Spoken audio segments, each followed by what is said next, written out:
Okay, got the recording going, and let's get started.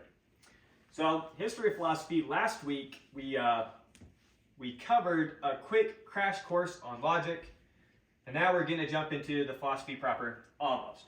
And what I'm going to focus on doing today is setting up a quick historical context, introducing you to the world that this is happening in, and what's going on big picture, because a lot of philosophy is them responding to their environment. And also, this is a history of philosophy class, so it's good for you to have some context that you can place all these people in, understand what's going on around them, even just to remember, oh yeah, Thales, he's from this time, Aristotle, he's more from this time. So, before we jump into the historical context, let's remind ourselves of what exactly philosophy is. Now, I told you, you ask 100 different philosophers for their definition of philosophy, you're going to get 100 different definitions. And so, give you some of the ideas of it. First off, just looking at its etymology. Philane means to love, Sophia means wisdom, and so philosophy is literally the love of wisdom. Now, early on, starting with Thales, he's going to be the first one. Any field of study is going to come under the heading of philosophy. So when math gets kicked off, your philosophers are going to be mathematicians. When science gets kicked off, your scientists, your physicoi, those are going to be the first philosophers we study. They're all going to be considered philosophers. And it's because the way that they're doing math and the way that they're doing science early on is the same way that philosophy is done in general. And those processes will evolve over time. So, I'm going to have to close these because too much glare, I can't see it. See, we're outside. Okay. So, we're going to notice early on that ancient philosophers express views on things that we would not today consider or regard as philosophy. Pretty much, if you're in any field of study early on, you're in philosophy. Now, and the early philosophers that we're talking about, they're going to focus on natural philosophy or physics, and so they have the name physicoi. That's how Aristotle refers to them, and so that's what those are. So the early ones we talk about, they're all going to be physicoi. They're all going to be doing natural philosophy or physics, as we call it. Today we call that just science. Okay. Now, I told you my own perspective on what I say philosophy is. So this isn't some genius from some university. This is Donnie's words. Here's how I classify it. Philosophy starts by inductively reasoning on common experience to some premise, and then applying logic or deductive reasoning to said premises to come to conclusions in a systematic way. That's why I classify it. Now, today, I'm trying to give you a sense for philosophy versus science versus mathematics. These are completely different fields. Philosophy, we start by inductively reasoning on common experience. Science, we start by inductively reasoning on observable, quantifiable phenomena. And then in mathematics, we don't use inductive reasoning at all. And so they're all very different fields. If you want to make some sort of argument that humans have rights, that's a philosophical field. There's no such thing as a scientific argument for humans having rights. Doesn't exist. Can't exist by the nature of the field. There's no such thing as a mathematical argument for humans have rights. Can't exist by the nature of the field. It requires particular types of premises. It requires these types of premises to make that kind of argument. Similarly, there's no mathematical argument or any philosophical argument for the sun being at the center of our solar system. You can't make a philosophical argument for that. Go out there, use your common experience. What do you see? You watch the sun move through the sky like this. You can make a philosophical argument for the sun going around the sky, or for the sun going around the earth. You can make a philosophical argument that way. That's relying just on your common experience. But now, if you want to argue actually the sun's at the center and the earth is the one going around, that requires a lot of experience, a lot of special charting, a lot of special data that you personally have to be exposed to.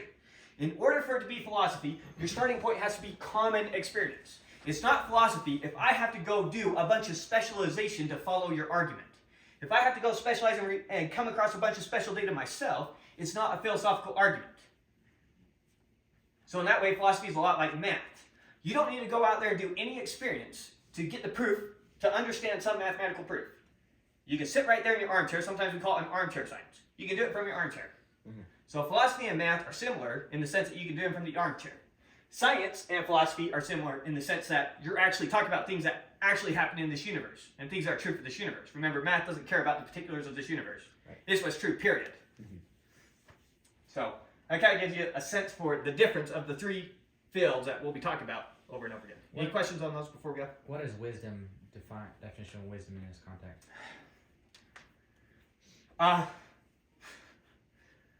That's going to be a hard thing to say what exactly wisdom is.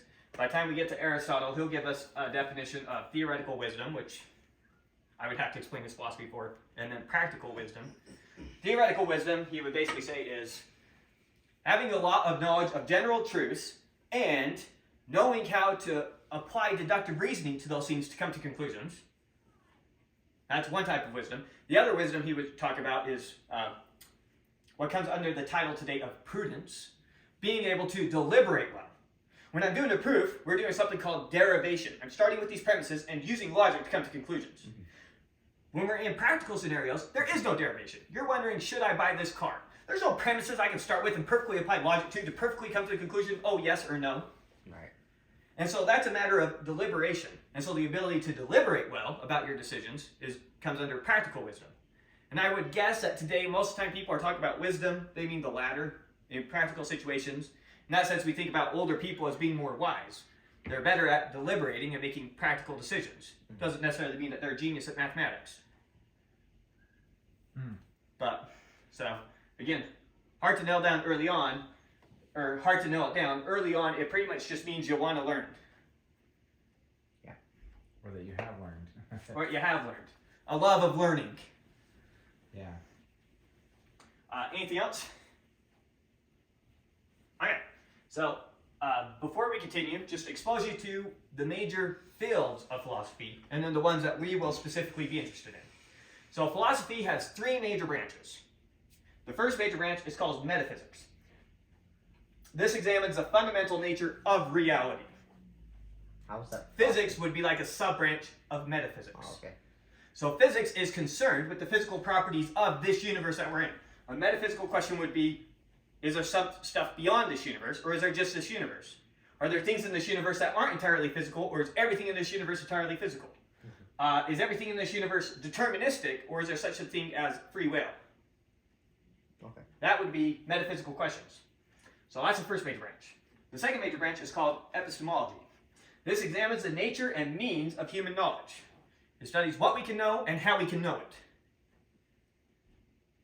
So metaphysics, what there is. Epistemology, how do we know? And then the third major branch is called axology. This is the third major branch of philosophy. Axology is the study of anything where you have to make value judgments. And so the three main branches of axology are ethics, politics, and aesthetics. And we'll briefly dive into each of those. Ethics defines and examines a code of values to guide individual human action. I think about it in my head as ethics is the morality of the individual. Now, technically, if you know some of the history of these two words, they mean something slightly different. Ethics technically has to do more with your habits, where morality has more to do with your customs. So, you being a coward would be a question of ethics. Your society performing human sacrifice would be a question of morality. I'm not going to distinguish between those two. I'm going to treat ethics and morality as synonymous. And then politics. This examines the proper nature of society, in particular the proper functions of government. I think about it in my head as the morality of the state. So morality of the individual, morality of the state. That's the way I personally think about it. And then finally, aesthetics. Examines the nature of beauty and the standards by which it is to be evaluated. That one make sense? And so mostly we will focus on these four things. Occasionally we'll drift into aesthetics. Now, if you were to go look on like a Wikipedia page under the different branches of philosophy, you would find 100 other headings of just about everything. So you get a philosophy for logic. This would go beyond just the rigorous logic like what we did last week. This would, if you've ever come across modal logic, for example, less rigorous fields of logic out there. There are those. Not ones that are particularly useful, but hey, they're out there. Or philosophy regarding religions or language or ... You can get a whole list. I'm sure you print out like 50 things. So we will be focused on these four, drifting into that. What are the three main branches of philosophy? Metaphysics, what there is. Epistemology, how do we know? Axology, our value judgments. Okay, any questions with that?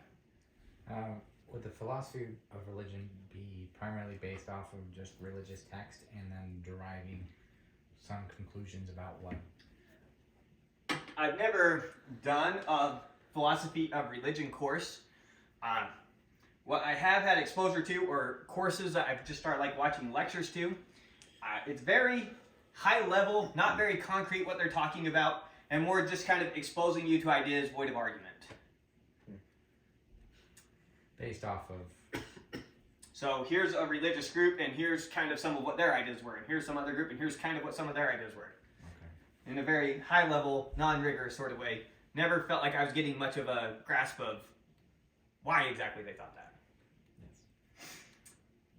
But as we use the word religion, religion also, your philosophy would be a subpart of your religion. When you think about a person's religion, oftentimes that includes their philosophy, that includes their history, it includes a lot of things. So,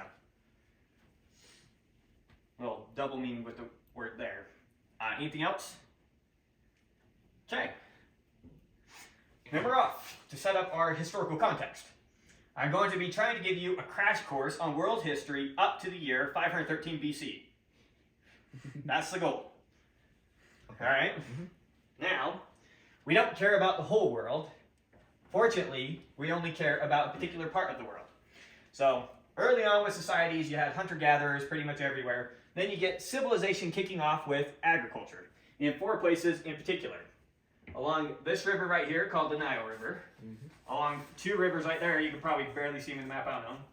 Those are called the Tigris and Euphrates River. The land between them we call Mesopotamia. Over here along the Indus River in the Indus Valley. And then along the Yellow River over here in China. These are the 4 places that civilization pretty much kicks off with the advent of agriculture and people actually building up cities that last for years upon years. We don't care about Asia. We don't care about this part of Asia, so we only care about the Middle East going this way. So we're going to talk about Mesopotamia, and we're going to talk about Egypt. These are the big players on the scene. Anything else going on in any part of the world that's not those 4 that I named is small potatoes compared to what's going on around these 4 rivers. I guess 2 rivers over here. What's going on in these 4 areas? This is where civilization is really kicking off. So we're going to focus on Egypt and then the Middle East. And first we're going to talk about Egypt. Now, if you had to pick a river to build a civilization next to, it's hard to pick something better than the Nile. The Nile is a wonderful river.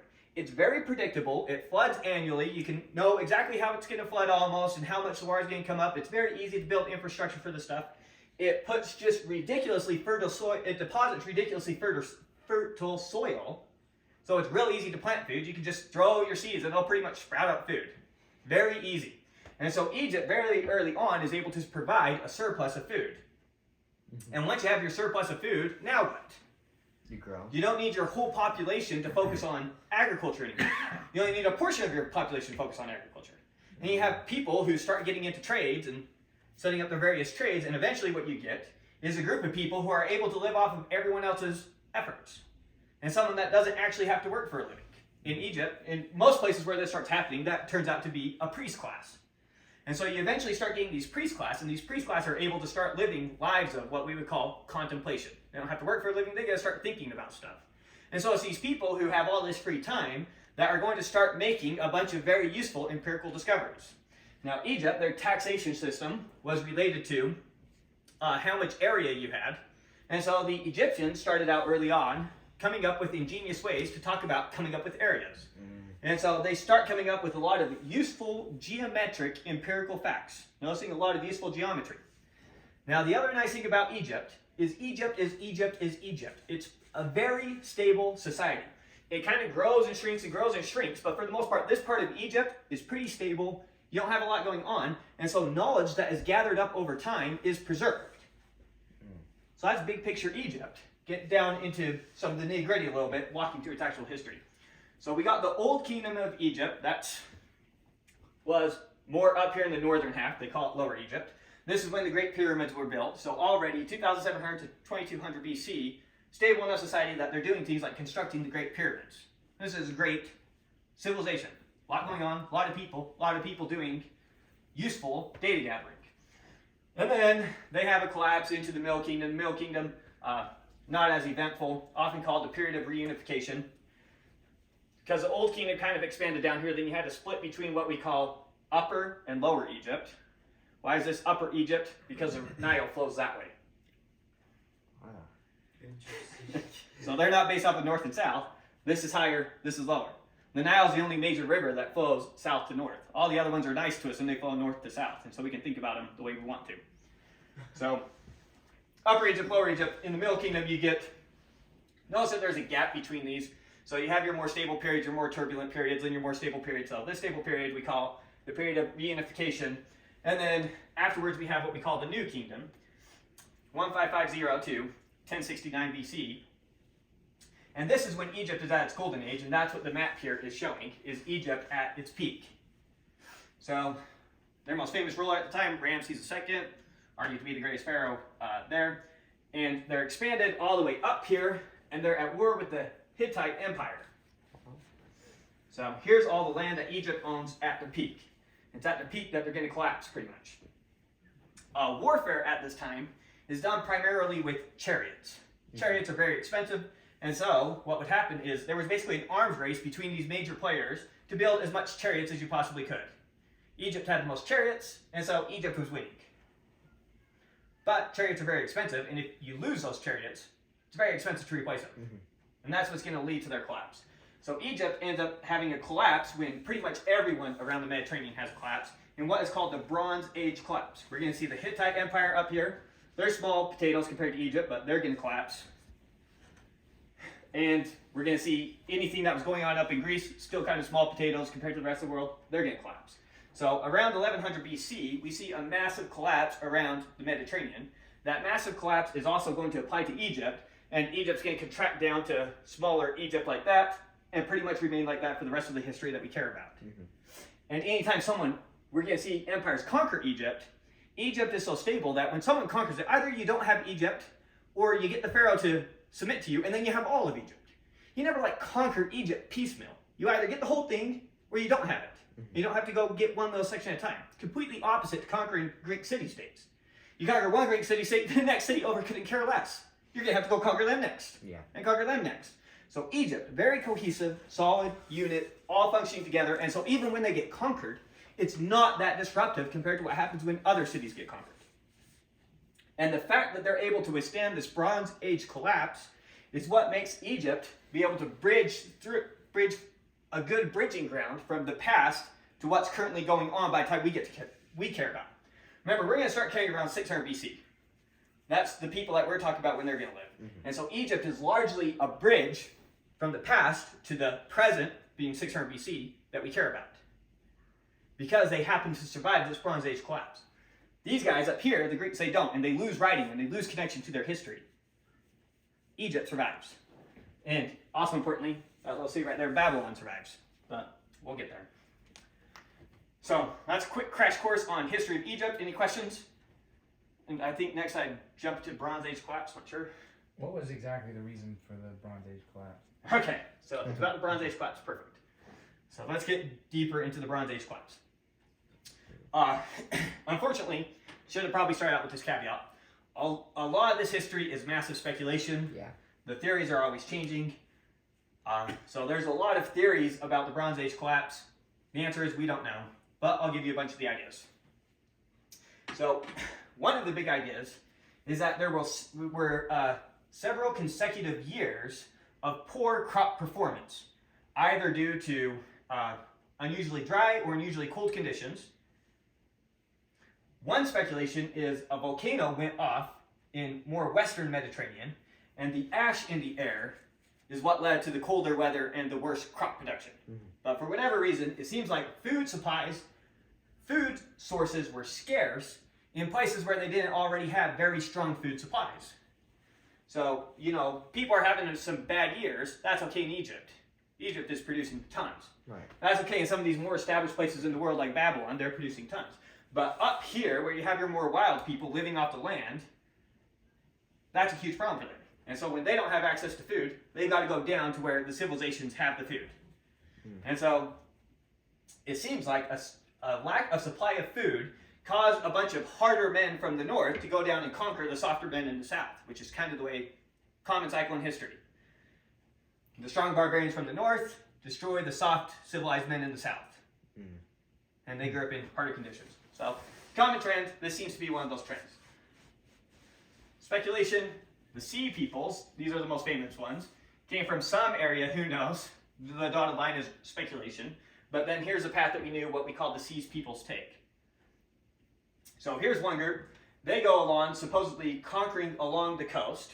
Everywhere you see fire here is confirmed cities that were destroyed during this time. So cities were for sure destroyed all over the place. We actually have some writings about the seas people conquering cities, and some writings about the famine that was going on at the time and the lack of food. So that for sure happened. But the seas people, you see, they come along, they pretty much conquer everyone they come across. The poor Hittites up here, they're pretty much wiped off the map, just absolutely demolished. And the sea peoples come all the way down and they fight the Egyptians. They're very good at fighting against chariots, and so they destroy the Egyptian army, but Egypt is still able to beat them. It's just at a huge loss. Yeah. And so that's what just destroys Egypt's economy. Egypt never recovers from that. Egypt stops being a major player in the game after that. And from there on out, they're just down here. But no, none of their major cities were destroyed. They were all preserved. Okay.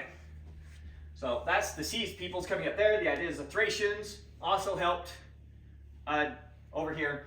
Important note for us is the Dorians coming up from the north. They're going to conquer the people who were in Greece at the time, and the Spartans are going to be descendants of these guys. The Athenians are going to be descendants of the people who were already there. The Spartans are going to be descendants of people who supposedly came in at this time and conquering. But, so around 1100 BC, mass migrations, mass plundering, mass destruction, civilization collapses. Bronze Age collapse. After that, it's like the Middle East and around the Mediterranean Sea goes into a dark age, and then we have the start of what we call the Iron Age, around 800 BC-ish. So it's Bronze Age, Dark Age, then Iron Age. Correct. Okay. So that's Bronze Age collapse. So we talked about Egypt, we talked about Bronze Age collapse. Now we're going to look to the right and focus more on Mesopotamia. Did you say it was 7 years famine? I don't know how many years the famine was during the Bronze Age collapse. Oh. But supposedly several years of poor crops or whatever. Some say due to weather conditions, some arguments due to volcano eruption putting so much ash in the air that just hurt life. So, not sure. But it's definitely whatever happened led to food problems. That much we have confirmed. At least I think the writing comes from the Hittites, where they for sure were having a shortage of food. And couldn't feed their people due to all the chaos that was happening. And for sure, the seas people fought the Egyptians recorded the battle. So since the Egyptians survived all this, they can actually report fighting these people off and what actually happened. So we know the history of what happened with Egypt, and we know it's the sea people that were fighting the Egyptians. Outside of that, hard to know. Okay, so Egypt, they're the first one to get things going. Beautiful, lovely river, the Nile. Over here in Mesopotamia, so you have the Tigris, and then the Euphrates River. Mesopotamia, roughly translated, means the land between rivers. So that's what we mean by Mesopotamia, roughly this land right here. It's the second place where civilization gets going. Now, it is not like Egypt where these people become quickly unified. They are much more like the Greeks that we'll be talking about in their time period, where it's kind of each city out for themselves, and some cities slowly grow and become more and more powerful, and some cities are kind of forced to be subservient to other cities. You might know Sargon of Akkad. He's earlier.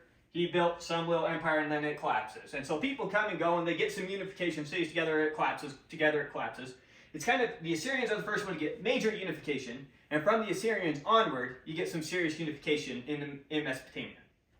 So Egypt is united way before people in Mesopotamia start uniting in the same way.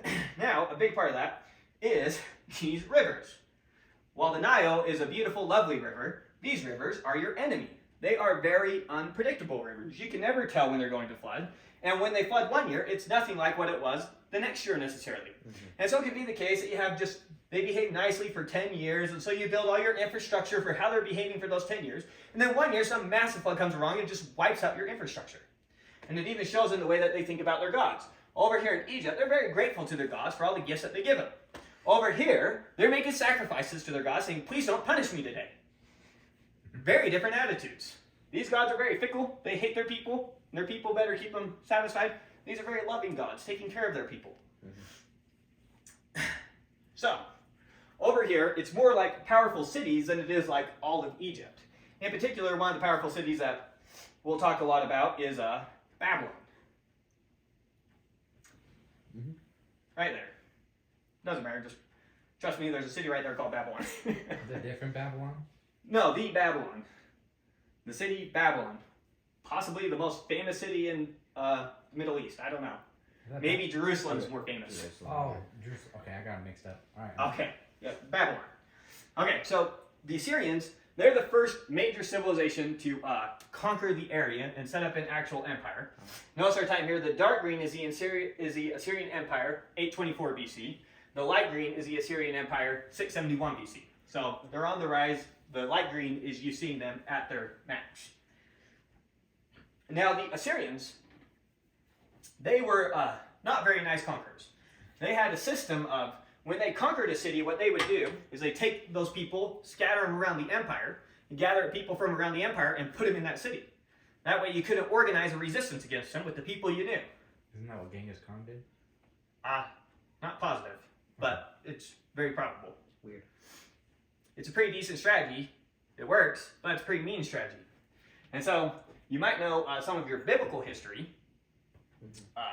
So in the time of Solomon, then you had the kingdom of Israel. After Solomon's death, the kingdom is split into the north and the south halves between his son and his general. The south half then becomes Judah with its capital, Jerusalem. The Assyrians conquered the north half. They were never able to conquer Judah, that yellow. Really? Yeah. Pretty famous biblical story, them yeah. surviving the Assyrians. And so, the two tribes that lived down here at the time were the tribe of Judah and the tribe of Benjamin. The other 10 tribes lived up here, and then they were scattered all over Assyria, which is why we call them the 10 lost tribes of Israel. That's where that comes from. So they were conquered, the north half scattered all over. The southern half stays intact with Jerusalem and the kingdom of Judah. So we're going to get our Jews. Anyways, so that's the Assyrian Empire. I think you got the big picture there. Some side notes, some smaller players in the game, but you'll notice that there's also the Lydians up here, where the Hittite Empire used to be, with their capital Sardis, and they're starting to get a foothold. The Greeks over here is showing them all in pink. They're in no way unified. These are individual cities. Each one couldn't care less about what the other's doing, kind of. Kind of. They kind of care, because they feel a sort of bond amongst each other, but it's not in the same way that this city and this city are necessarily allies in any way. Right. So, it's showing them all in pink, but there's no unification there. When we're talking about Lydia, there's a unification. When we're talking about the Assyrians, there's a unification. There's an understanding that they all come under one political system. Yeah. That never exists in the Greeks that we're going to talk about until I make it very clear there's a time that that happens with Athens. So, you got Lydia on the rise, and here's the Assyrians at their max, and then the Assyrian Empire is going to fall next. Any questions about the Assyrians before we move on to the next? What's their capital? Their capital? The Assyrians, that is a good question. I should know that. My gut wants to say Nineveh, but I'm not positive.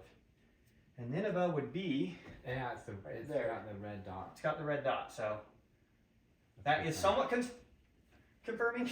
No, that would make sense. So, I think Nineveh, but I'm honestly not positive.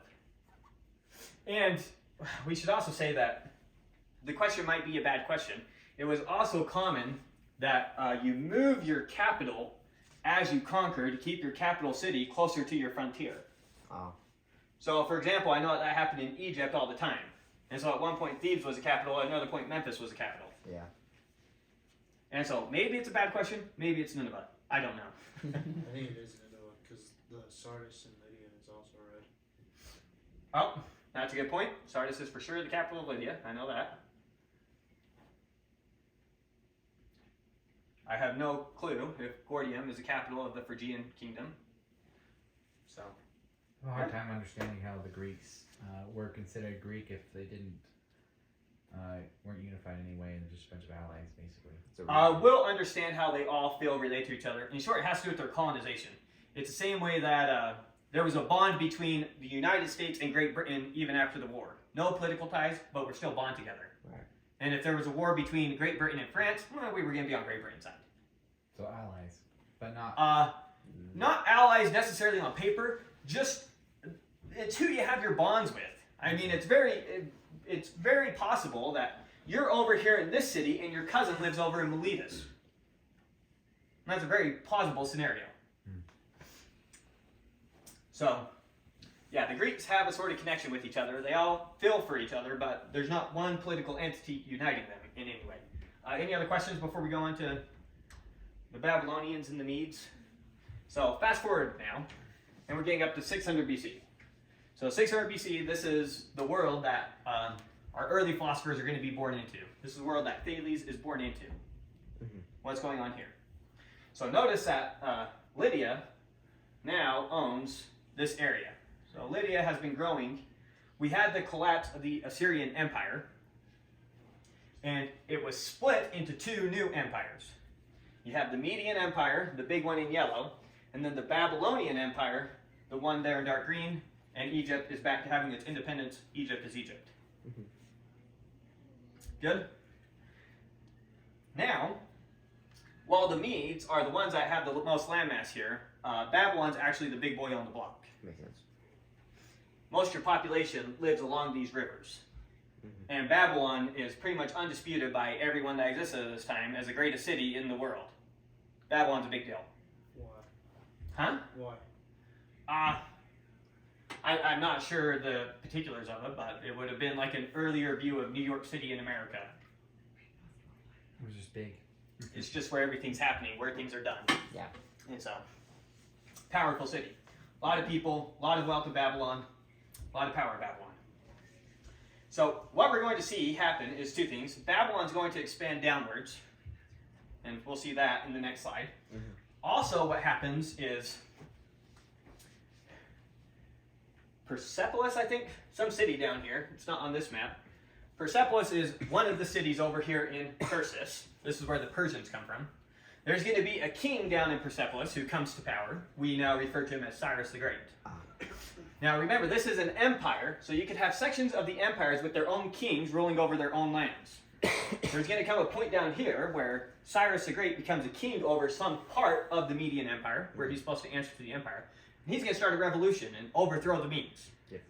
And so the Persians are going to start out by overthrowing the Medes. Now to the Greeks, this seems like it's some internal revolution. So the Greeks often refer to Persians as Medes, and Medes as Persians. They don't distinguish between the two. They're the same in their mind. Well, I think they always just refer to the Persians as Medes. I don't know if they ever refer to the Medes as Persians. But, so we're going to notice that happen. So Persia is going to come on the rise and start conquering from here, taking over the Median Empire. At the same time, Babylon expands downwards. So the expansion of Babylon, here's how they expand by the time we get to 550 BC. So over the next 50 years, that's their expansion. And then the Persians, they started out here, and by 550 BC, here's how much of the Median Empire they had. So the Babylonian Empire is down here, Lydia's over here. The Persians have now taken the Medes off the map. There's no such thing as the Median Empire anymore. And Egypt is still Egypt, and the Greeks are the Greeks. Okay. Now, we got to talk a little bit about the Greeks prematurely before we get into all their history. The Greeks at this time, so this is a map still 550 BC. Now we're just looking to the left more. So here's the Persian Empire. The Babylonian Empire is right here. The Phoenicians are part of the Babylonian Empire. The Phoenicians, so Phoenicians are kind of like Egypt. You conquer the Phoenicians, you have the Phoenicians. The Phoenicians, they were great traders across the Mediterranean, and so they set up colonies all over the place. These colonies are not part of the Phoenician political system. It's just that they set up these colonies and set up these trade routes. So your more ambitious people here would go out and they'd set up businesses out here, set up their own colonies. So, not necessarily a connection there. It's just going to be people you know, your relatives, your blood, your kin, who's out doing this. Most famous of them, Carthage right there, pretty famous Phoenician colony. It's on the rise. Carthage has even got to the point where it set up some of its own colonies. Yeah. So you got colonies that go and set their own colonies when they get big enough. And so the Phoenicians kind of spread all over. Massive trade networks. Phoenicians are master traders. Greeks, you got the same thing going on. Greek proper is a very rocky mainland. And so there's not enough space for you to provide enough food for your population. And so as the population grows in mainland Greece, they have to start sending out people to colonize the rest of the world. So the Greeks are kind of doing the same thing as the Phoenicians. The Phoenicians were doing it out of ambition to trade. The Greeks were doing it kind of out of necessity for food. But it leads to them being great traders as well. So all the blue here is Greek colonies. Again, they don't answer to the Greeks. There's no political system over them all. They're just their own individual city-states. There's tighter bonds between some cities, weaker bonds between other cities. But the Greeks are scattered all over the place. And so that's why we're going to be talking about Greeks over here and talking about them as Greeks, even though they're not anywhere near Greece. Mm-hmm. The first philosophers that we talk about, we're going to call them Ionian philosophers. They all come from here. The second Greeks we're going to talk about are the Italian ones, but they're all Greeks because of how Greek scatters. But the important thing to notice is, notice you got Lydia here, and you've got all these Greek colonies all along this side of Lydia. So technically, they are in Lydia's territory. And so Lydia has a deal with these city-states that they can manage their internal affairs however they see fit, so long as times of war, they provide troops to help Lydia fight whoever Lydia needs to fight, and maybe some other stipulations, but that's the big one. And so they're given a lot of their own autonomy internally, but technically they're part of Lydia. Did they pay taxes? If they did, it wouldn't have been like other cities in Lydia paying taxes. They set up their own individual laws, and they managed their own internal affairs the way that they saw fit. And so it was a very harmonious relationship between Lydia and these city-states. Okay. So that's the important fact to get from that.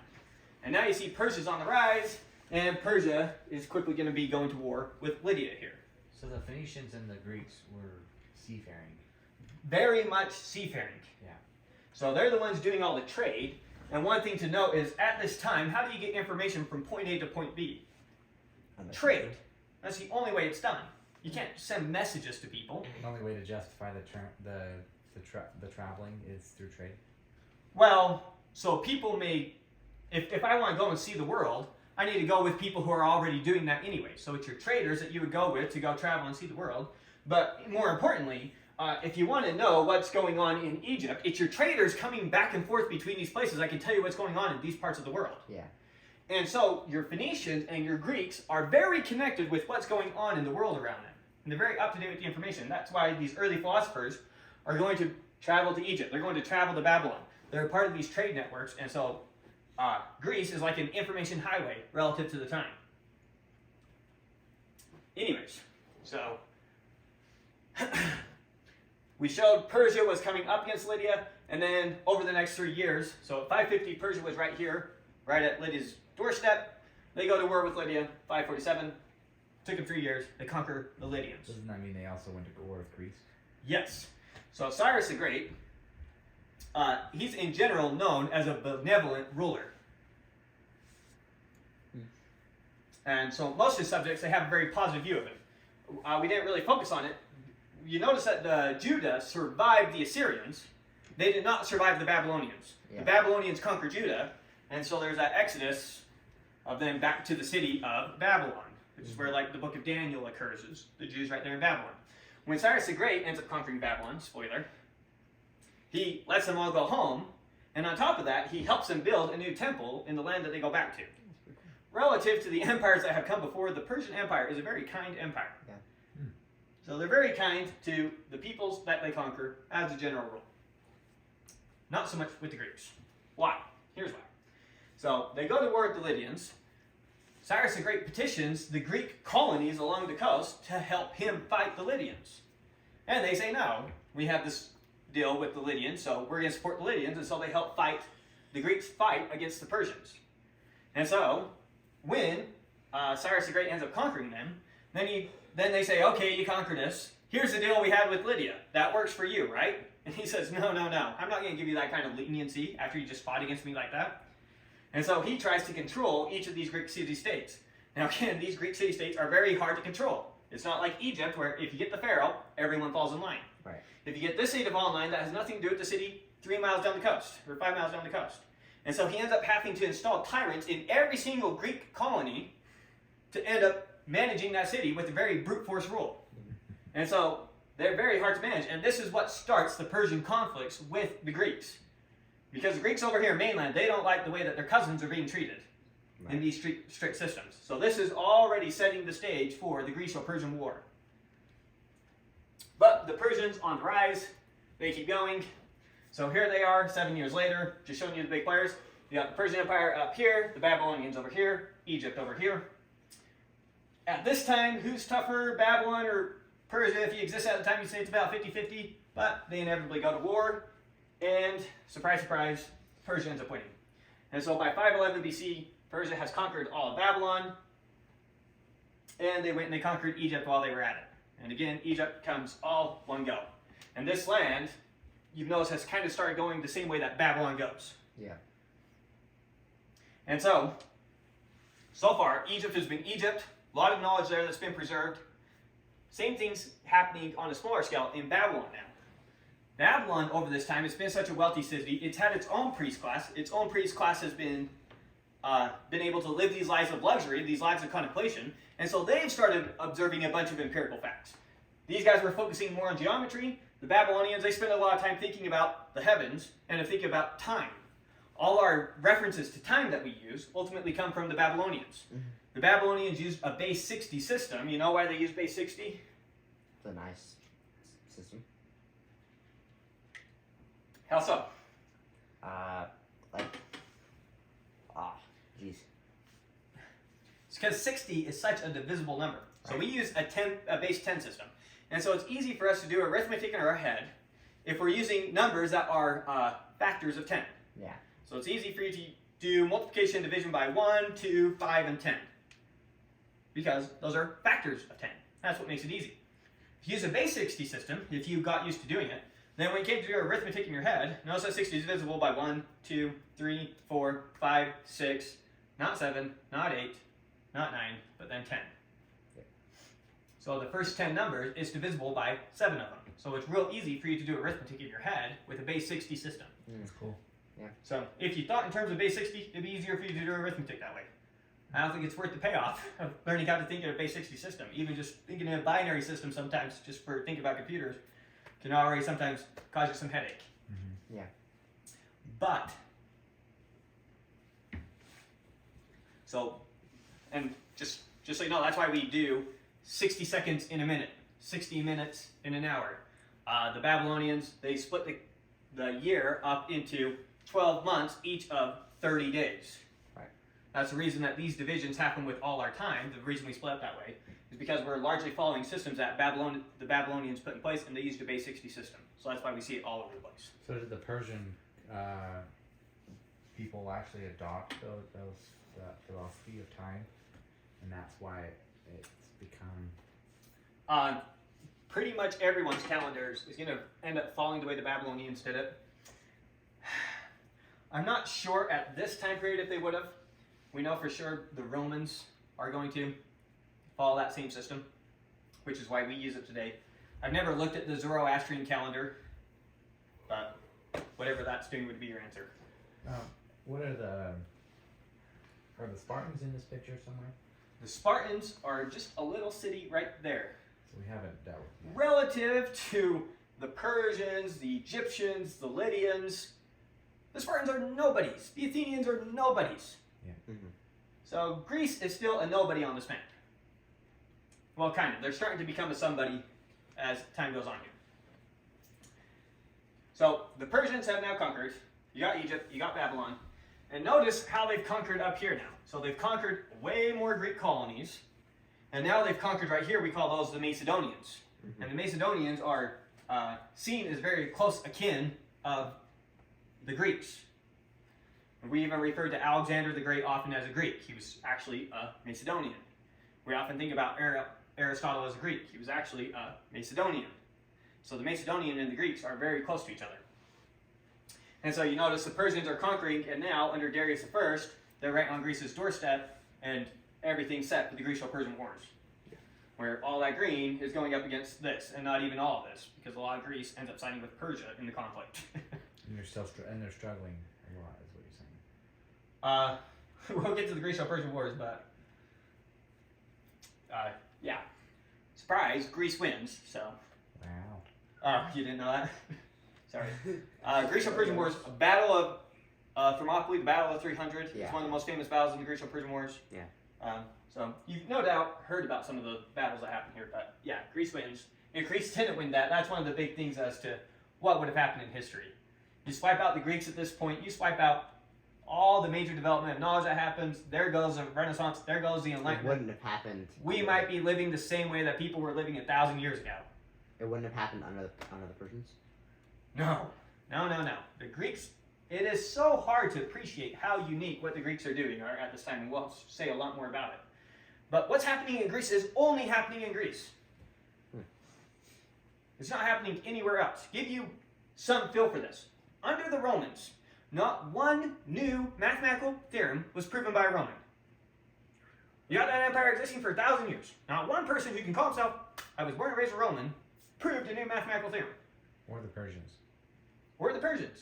Or no one before the Greeks, obviously. Right. But what happens in Greece is so special. And if that went out early on, who knows? If you didn't have Alexander the Great force Hellenizing the world, who knows? Yeah. And we call it Hellenizing because we call the Greeks the Hellenes at the time. And that has to do with mythology that we won't bother with. But they call this line Hellas, and they're the Hellenes, 2 L's. Hellene is the male version of Helen. 2 L's, it's a guy, 1 L, it's a girl. Anyways, so I think we pretty much set the stage there with what's going on big picture. Okay, now we're going to wind the clock back, and we're going to re-go over history, but now just focusing on this area right here, the Greeks. And we're going to start by focusing on this little island right here, which we call Crete. So going back in time, reworking our way up to about the same time frame. So early Greece. The early Greeks started out on this island right here, and we're talking about from 2000 to 1450 BC is when this civilization was great. These were called the Minoans. So Minoan civilization starts out right here. Seems like they're great traders in the area. We see artifacts from them spread all around the Mediterranean, and we see artifacts from all around the Mediterranean located here, so it's obvious that they were pretty great traders.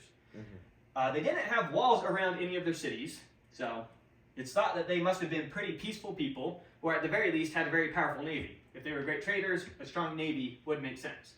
Why are they called the Minoans? Because the guy who was excavating here at Knossos thought that this had to be the palace of the king from mythology, King Minos. And since these were the subjects of King Minos, we're going to call them the Minoans. Now, worth knowing a little bit of that mythology.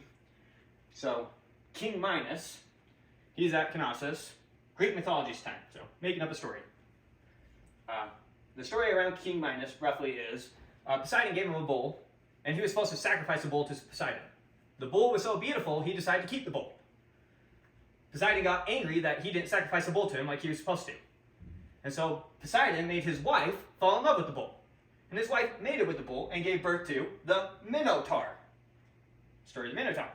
And the story goes that King Minos, he built a labyrinth underneath his palace at Knossos, where the Minotaur was kept and people were sacrificed to the Minotaur to feed the Minotaur. Yeah. The story goes that, I can't remember the conflict between them and Athens, but for whatever reason, now remember, these are the big shots at the time of the Minoans. What's going on in mainland Greece? Nothing. These guys are nothing compared to these guys. These are the big shots. These are guys out in the woods with their little cute villages. Okay, we're talking about clear back to 2000 to 1450 BC-ish. Okay, so it seems in the mythology they have some political control over Athens. So Athens is in some sense subject to the Minoans.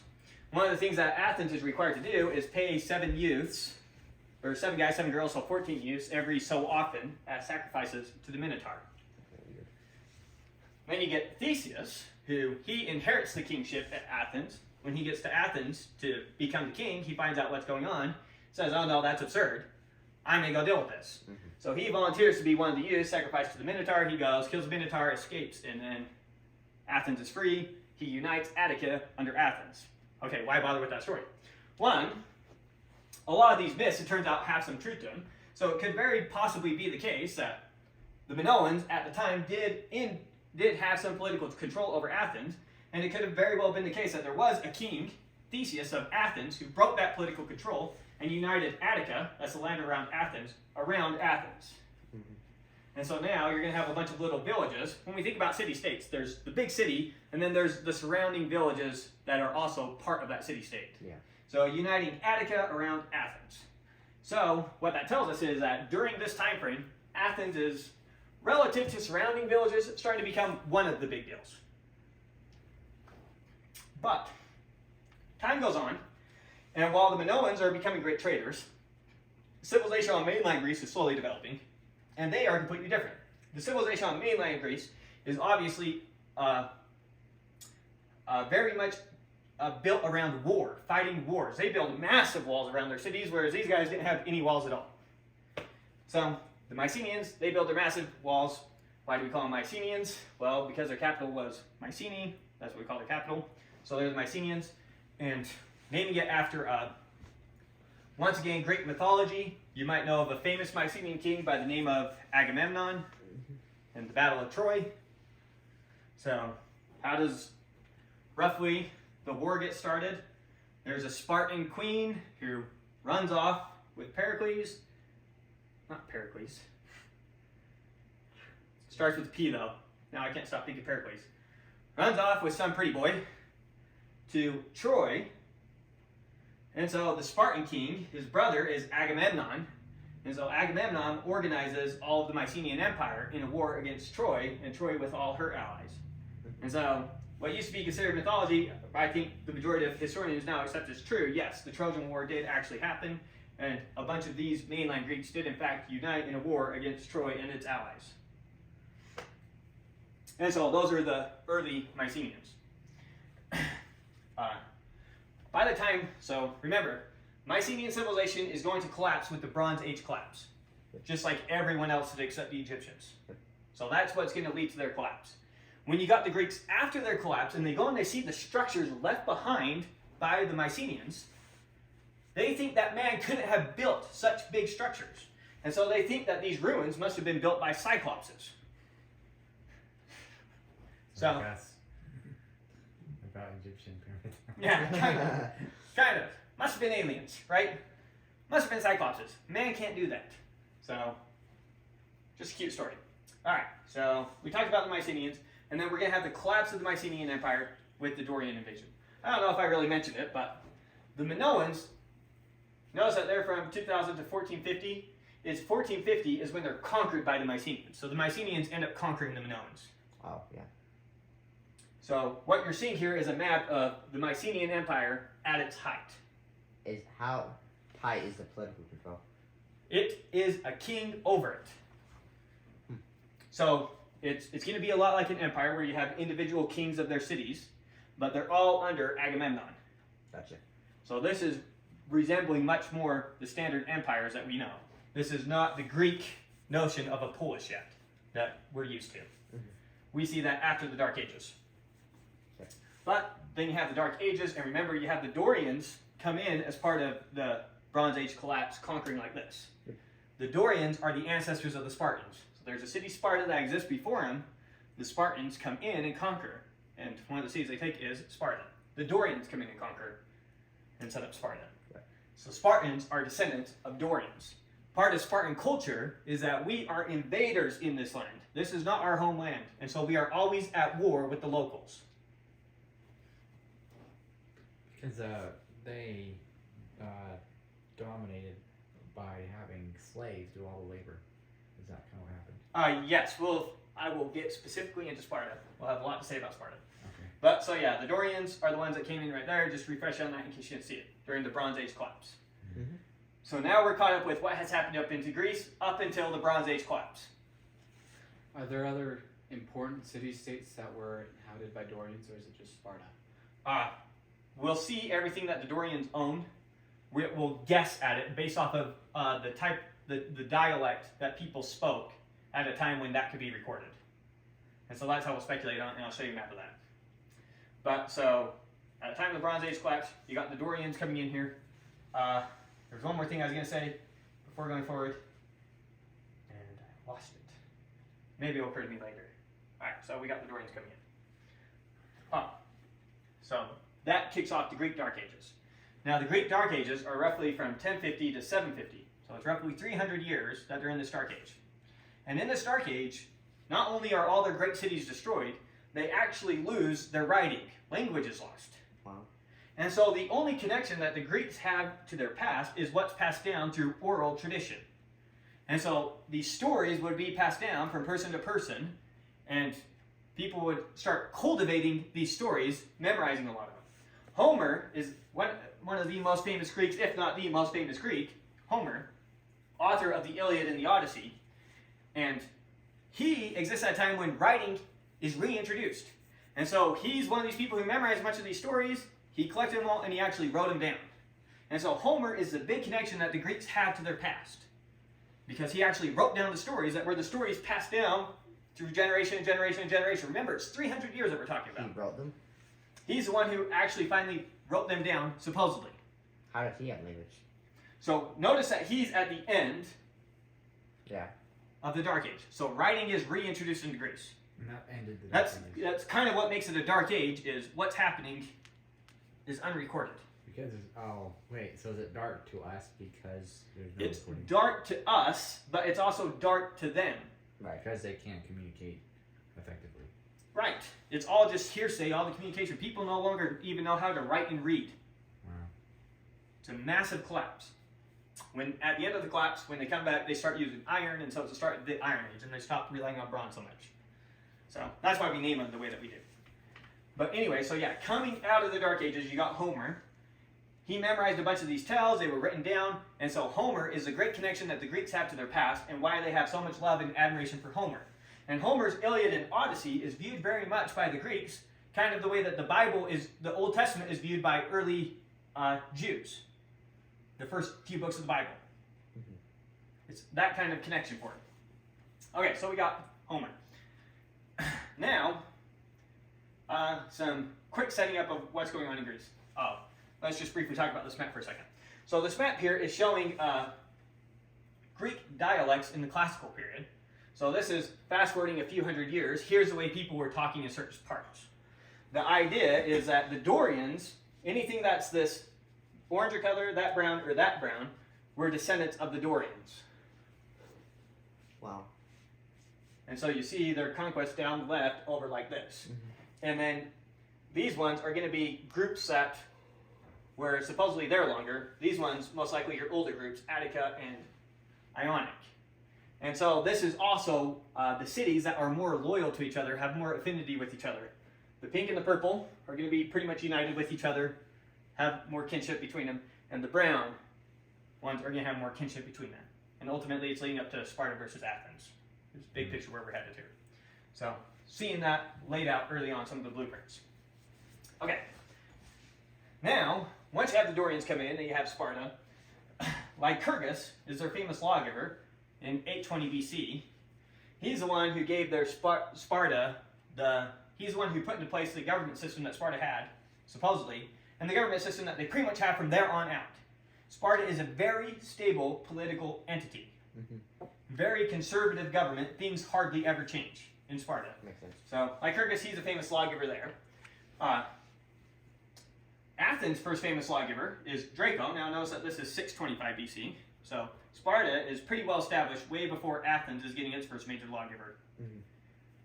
Early Greeks, just to say this, early Greeks, if you have asked early Greeks, who's the greatest city-state in all of Greece? Everyone will say Sparta. It's obvious. It's not questionable. So Athens at this time, nothing compared to Sparta.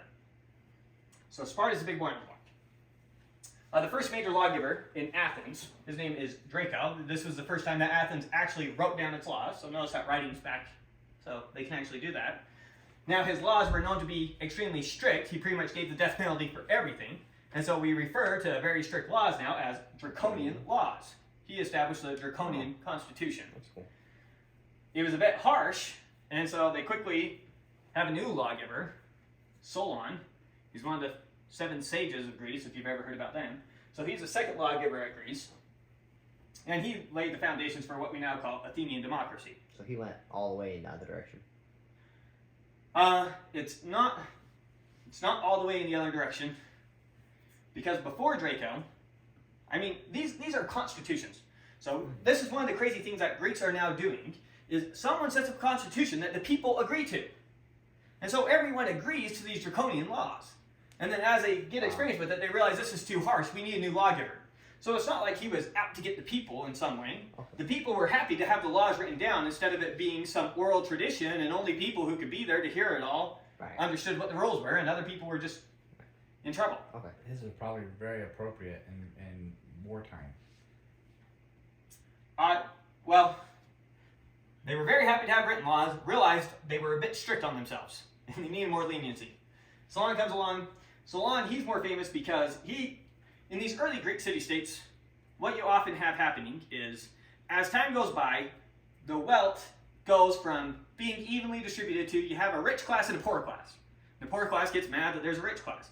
As the rich class gathers up the resources, one common thing that they start to do is they agree to start charging higher and higher interest rates for anything that you borrow.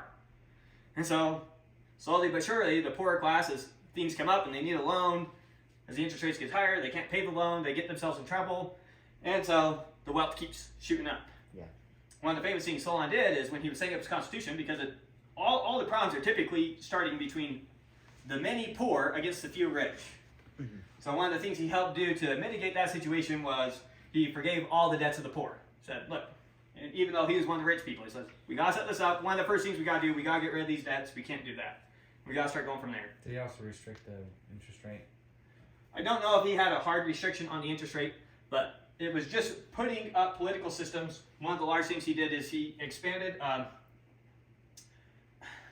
what's it called? Those who are eligible to vote. Expanded suffrage, that's what I was trying to say. He expanded suffrage so that your voting class got bigger and bigger and bigger with Solon. And it eventually gets to the point where you have Athenian democracy where every single Athenian citizen is able to vote and have a say on the laws. Yeah. Hey, Jeff, sorry about it. Yep. Okay, so that's Solon setting up for Athens, Lycurgus for Sparta. Lycurgus got set up way earlier. Is that alright if I just use extra one? You can use whichever one you want. Okay.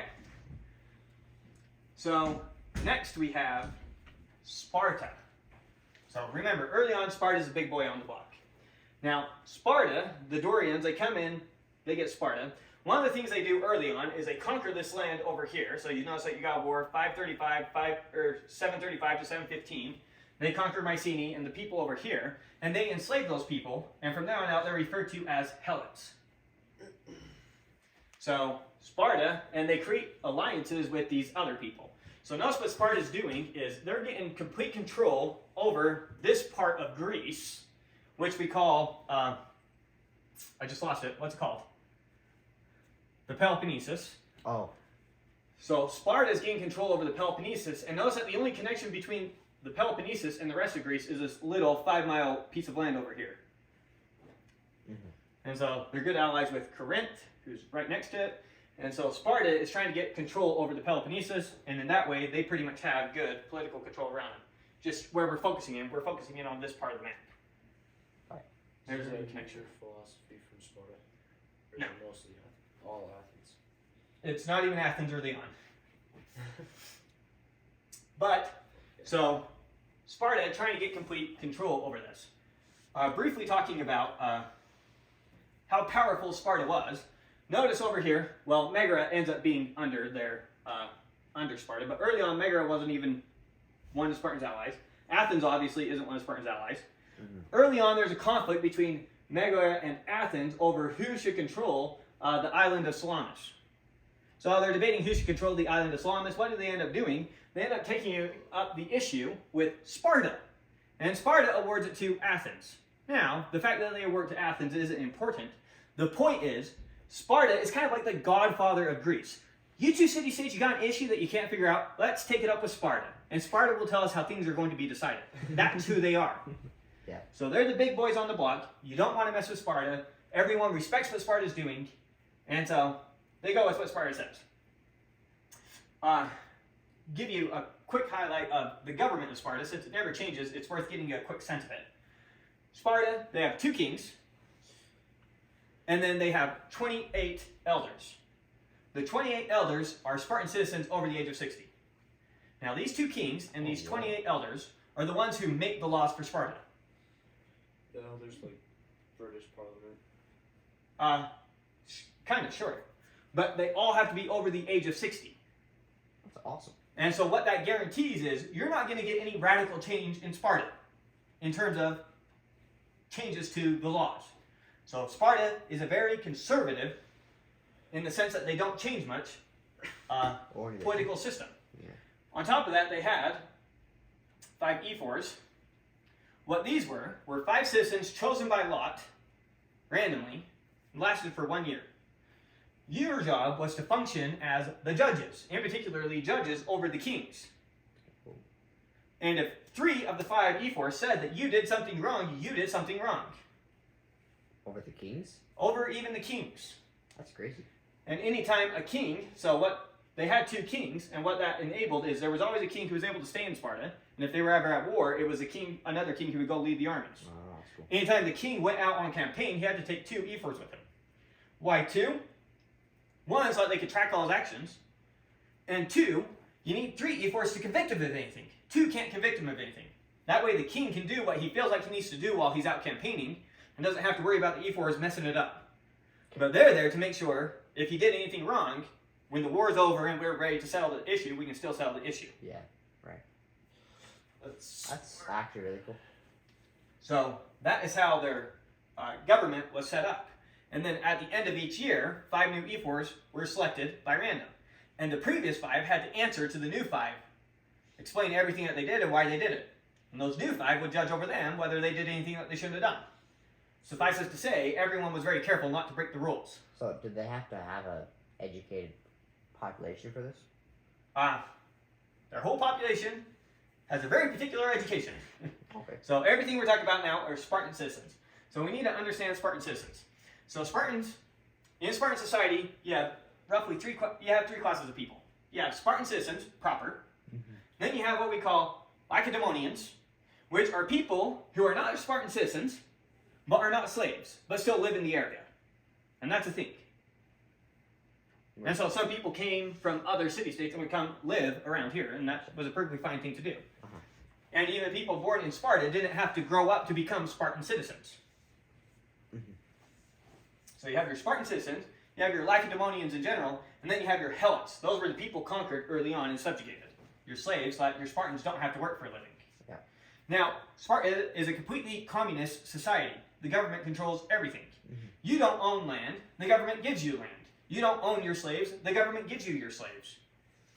The way that meals are done, what happens is each Spartan is expected to bring a certain amount to the mess hall, and all the Spartans, citizens, all eat together as one. That's cool. So, almost no private property, everything is pretty much owned by the state, and the way the state gives it is you just give what you get from your state slaves on your state land, you give to the state to accomplish state things. Their education, I'm not sure even how you pronounce that. Agoge? A Goj? Agoge?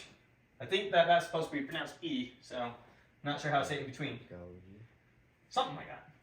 So, Goji. the education that Spartan males were put through.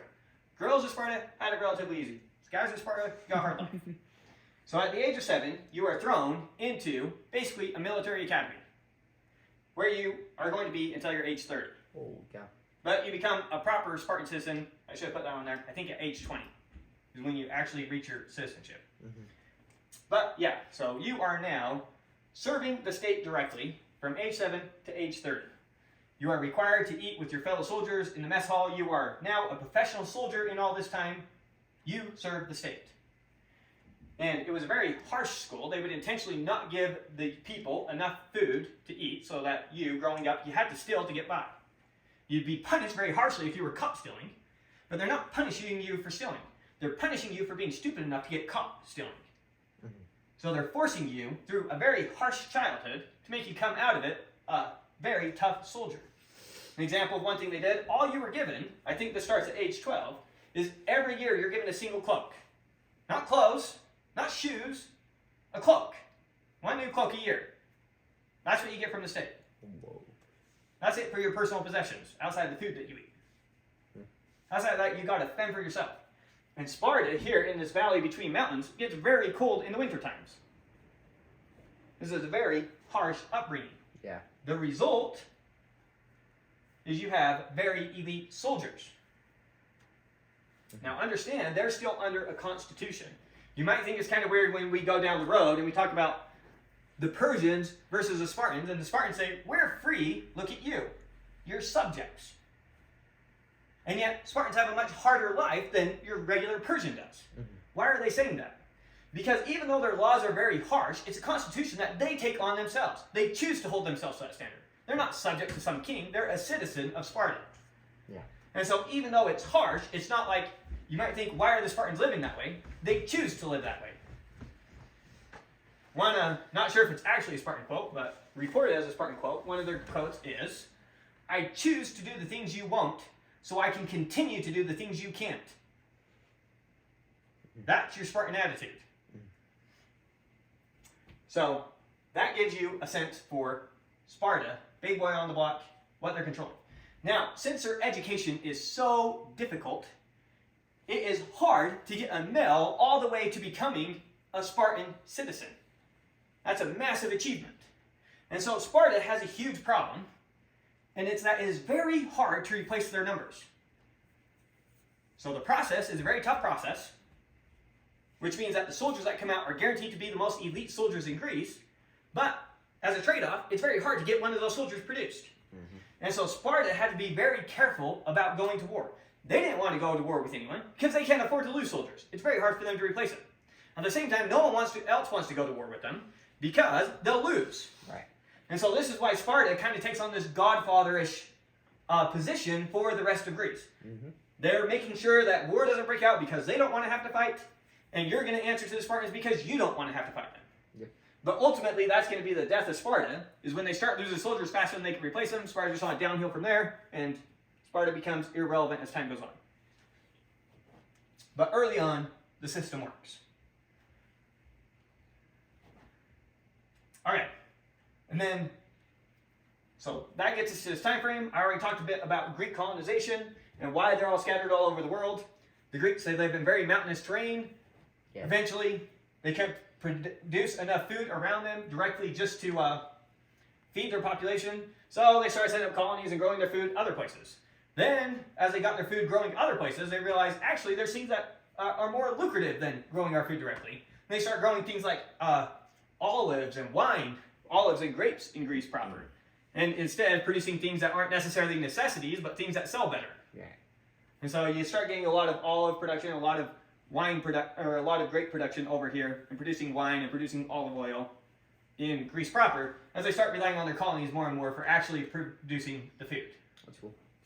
But so that's why the colonies, that's why they're all separated, and so that's why the Greeks are so well connected and well informed relative to peoples at the time. And so that's our quick historical context. Yep. Yeah. Gotta go. All right. So now we want to say a little bit about why the Greeks. Why does philosophy start with the Greeks? So before philosophy kicks off, what is education in Greece? Education in Greece, and this is now for Greeks in general, what does your education look like? Your education is split up into two things. You have what we call your physical education and what we call your musical education. And this is the standard education of every Greek. Your physical education would include your actual physically training your body, building up your body, exercising, but it also includes things like having a simple diet, eating well, maintaining your health. That was your physical education. The second part of your education for Greeks at this time is what we call your musical education, as in relating to the muses. So not just music the way we use the word today. This would relate to your poetry, your lyric song, and learning your myths, and maybe learning how to write poetry yourself. But in particular, your musical education relied on Homer and Hesiod. Now, Homer, big deal. He's the guy that connects you to your past. He's the one who got all these stories together. Hesiod, what he does to the Greek mythology is he gives it all structure. So Homer, he's the one gathering up all these stories, putting them together. Hesiod gives it all nice structure. And so he's considered, a lot of people refer to Hesiod as a theologian. What do you mean by structure? setting up relationships between the gods. Who's who, what's what, who controls what. What's the domain of Zeus versus the domain of Hades? And when. And putting things in some sort of order. Right. And so Hesiod, he helps create this whole narrative of before there were, well, we'll get a little bit into the structure, but so Homer's mythology that he collects, it's a bunch of just stories. Hesiod goes and puts those stories together, giving everything order. Is one way to think about it. Okay. So that's your physical and your musical education. This is the education that every Greek would get. You might also get your special education that has to do with your trade then. So if you were a carpenter, you'd also go learn carpentry as a side thing. But the point is, all you're learning at this time is learning from actions. So you might be physically doing things, so developing muscle memory, learning that way, developing some skill, some technique. Or you might be learning from seeing actions of someone put over you. If you're going to become a carpenter, you would go work with some master carpenter and learn his talents, learn his tricks, learn his skills. And then finally, the way that you would learn is from reading your Homer and your Hesiod. Reading about actions and learning the moral of the story. Homer's going to tell some story about what happens if you fly too close to the sun. So, moral of the story, don't try to fly too close to the sun. Homer's going to tell stories about people who thought that they were as great as the gods. And what happens to them? Moral of the story, don't think you're as great as a god. A lot of Homer's stories have to do with hubris. That's the word that comes up a lot. People having too much hubris. People being too insubordinate, in a sense, to the gods. And so, this is largely what your education is before philosophy. When philosophy comes onto the scene, it's a whole new way of educating. It's a whole new way of thinking about things.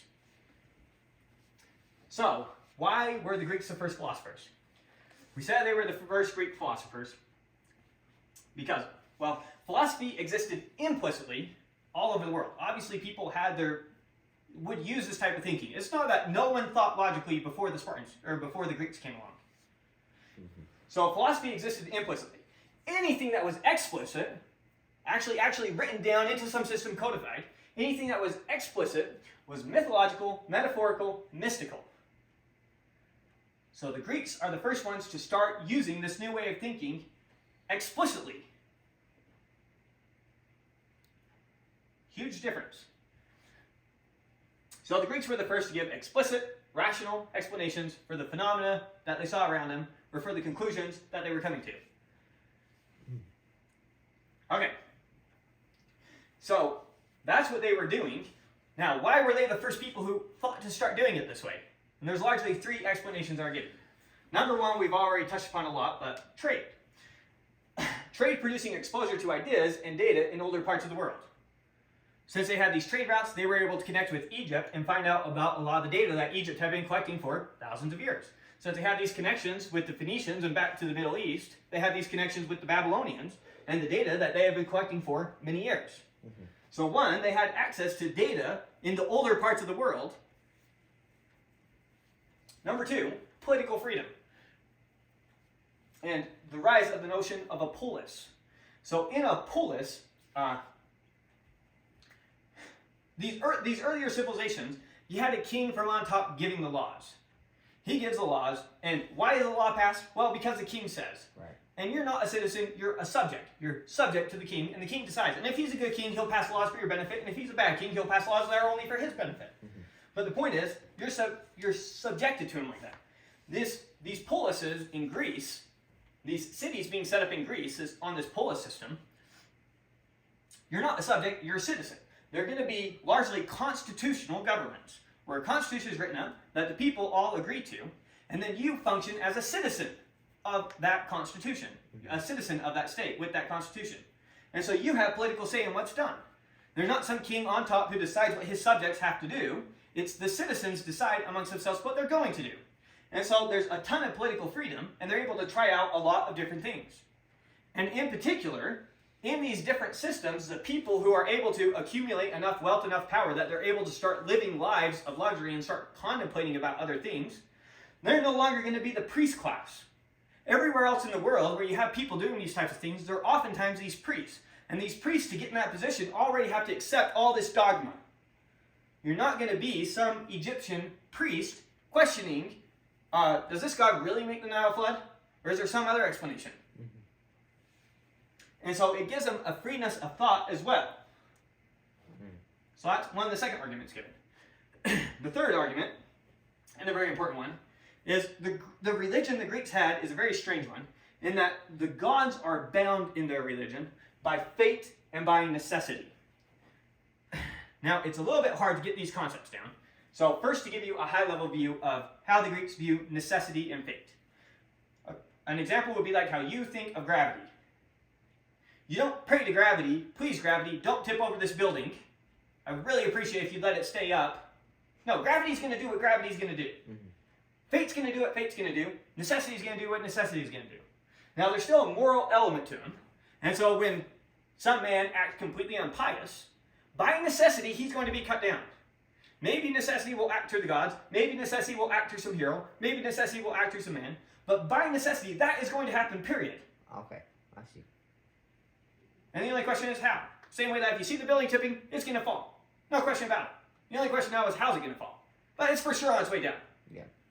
That's how they view fate and necessity. Even the gods are bound by these things. Were the Greeks secular at this time? No. The Greeks are never secular.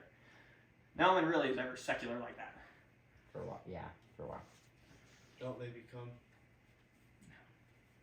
You get a sophist class, which is, you'll always get people who reject religion wholesale in every society. Well, I'm And we'll just see the saying, sophists in my class. separating government from religion. No, that's a whole other side thing. But the first people to attempt to do that were the French with the French Revolution. Really? Yes, That far? that far. I thought that was Religion and church are completely tied together up until then. Wow. I guess what they were trying to say though was that physics always had to be applied even to the gods. Is kind of what that last thing was saying. Almost. They don't have a notion of physical laws yet. But this is the embryo version of a physical law. Right. Yeah. This is a physical law in embryo. They still view it with this moral counterpart. There's still a little of anthropomorphizing going on. Think about the laws more like how a human would pass a law. But it's the root of it. And even the gods are subject to these things. Everyone is subject to these things. There's no choice about it. You can't change it. It is what it is. Yep. And that's very unique in the Greek religion. Other religions, what the gods want, goes. Yeah. There isn't something that bounds them as well. So are they secular in that sense? They're secular in the sense that they think gods are bound by laws, if you want to call that secular. Is that right? Second? But no, they're not secular. They are very religious people. Makes sense. And the first time you have a completely formal separation of, we're going to have a government completely void of religion, is your French Revolution. What about the American one? The American government. That's probably You go back to people like Benjamin Franklin and they'll say things to the effect of, our government is set up for religious people and no other. The words separation of church and state is terminology that comes from a letter that Thomas Jefferson wrote. This isn't in any document anywhere.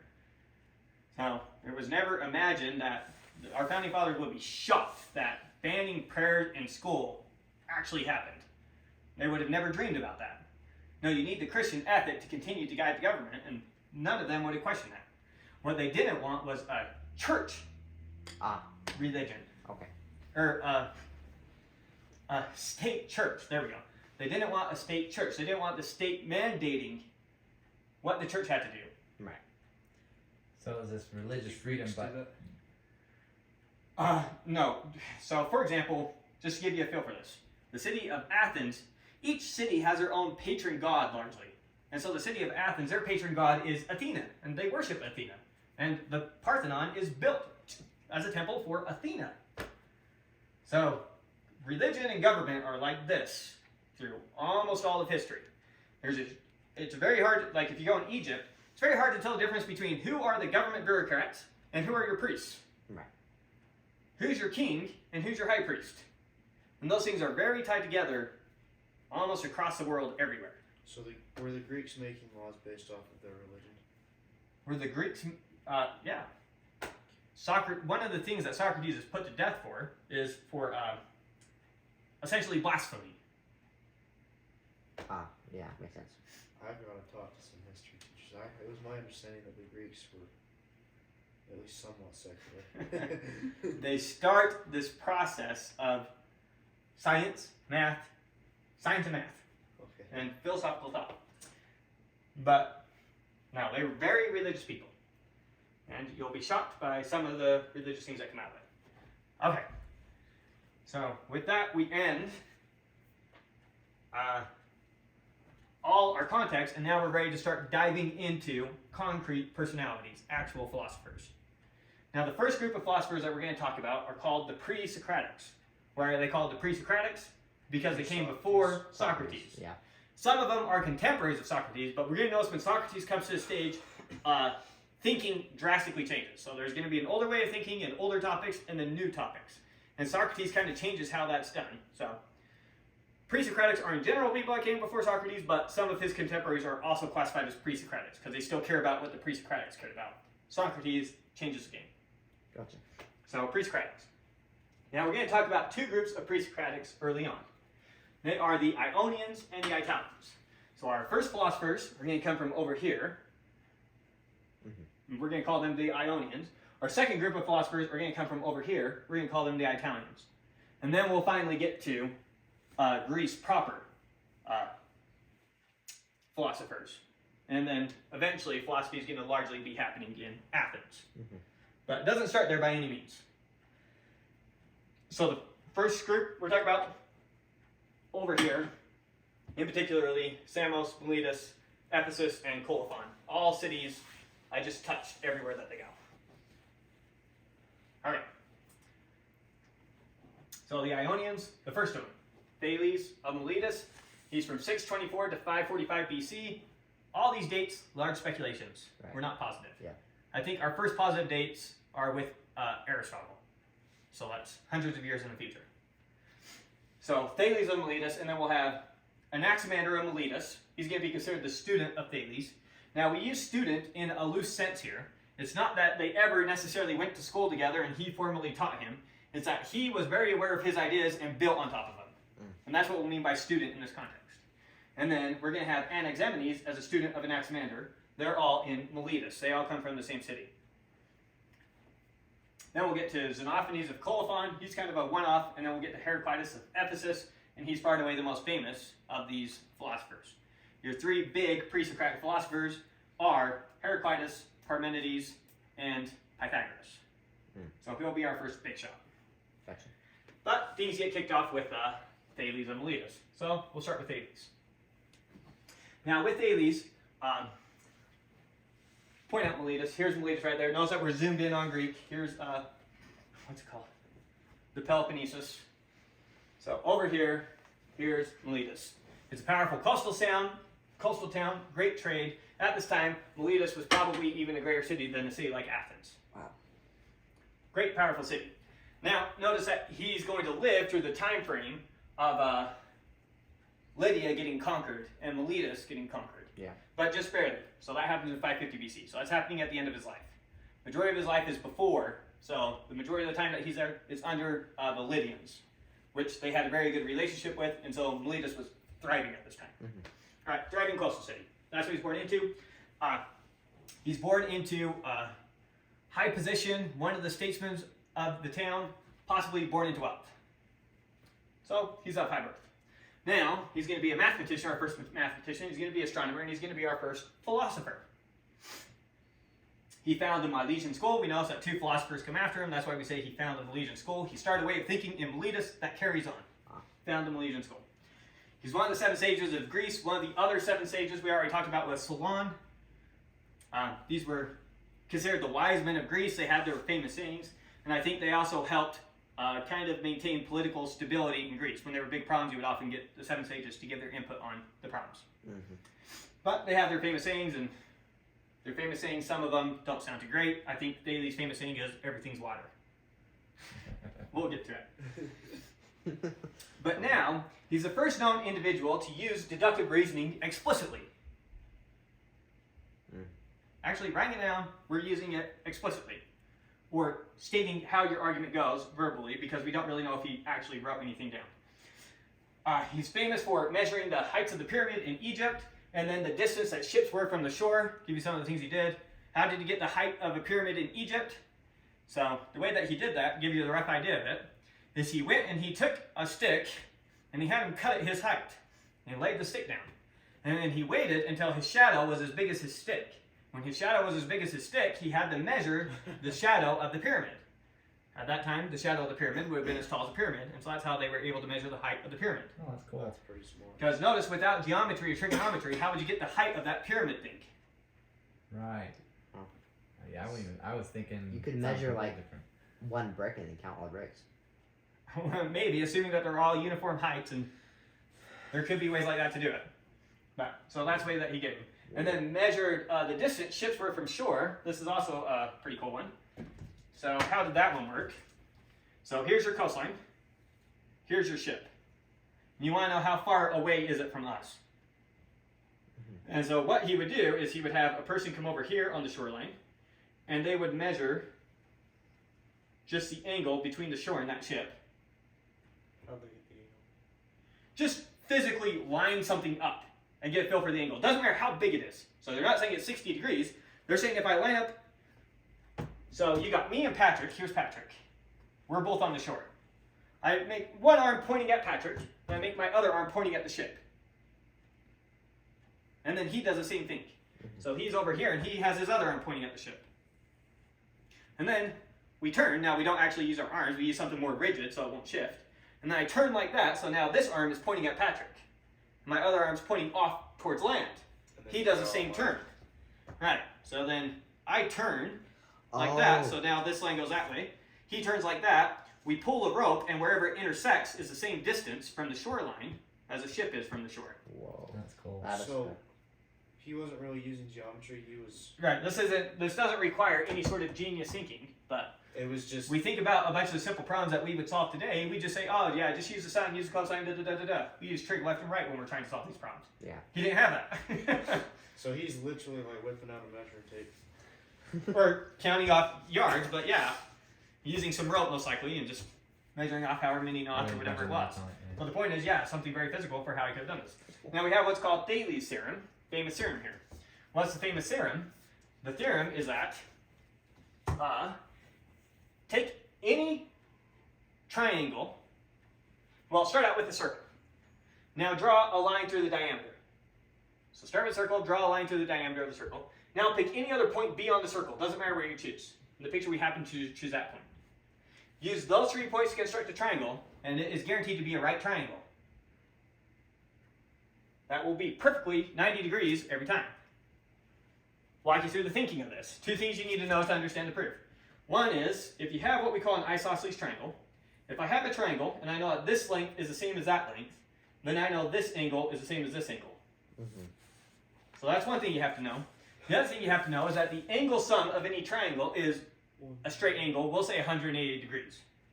You with me? Yeah. Yeah.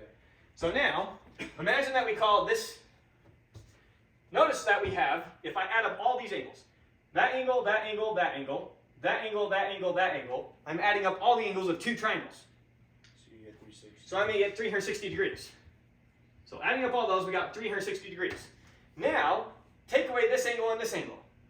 This angle plus this angle is what? 180. 180. What's 360 minus 180? 180. 180 degrees. So, since these are both, since this is an isosceles triangle, because that's the radius of the circle and that's the radius of the circle, and since this is an isosceles triangle, since that's the radius of the circle and that's the radius of the circle, I know these 2 angles are the same big and these 2 angles are the same big. Right? So I call these 2 alpha, these 2 beta. So I know that 2 alpha plus 2 beta has to equal what? 180 degrees. 180. Divide both sides by 2, and you get alpha plus beta Holy cow. is equal to 90 degrees. That's called Thales' theorem. Pretty famous theorem. That's cool.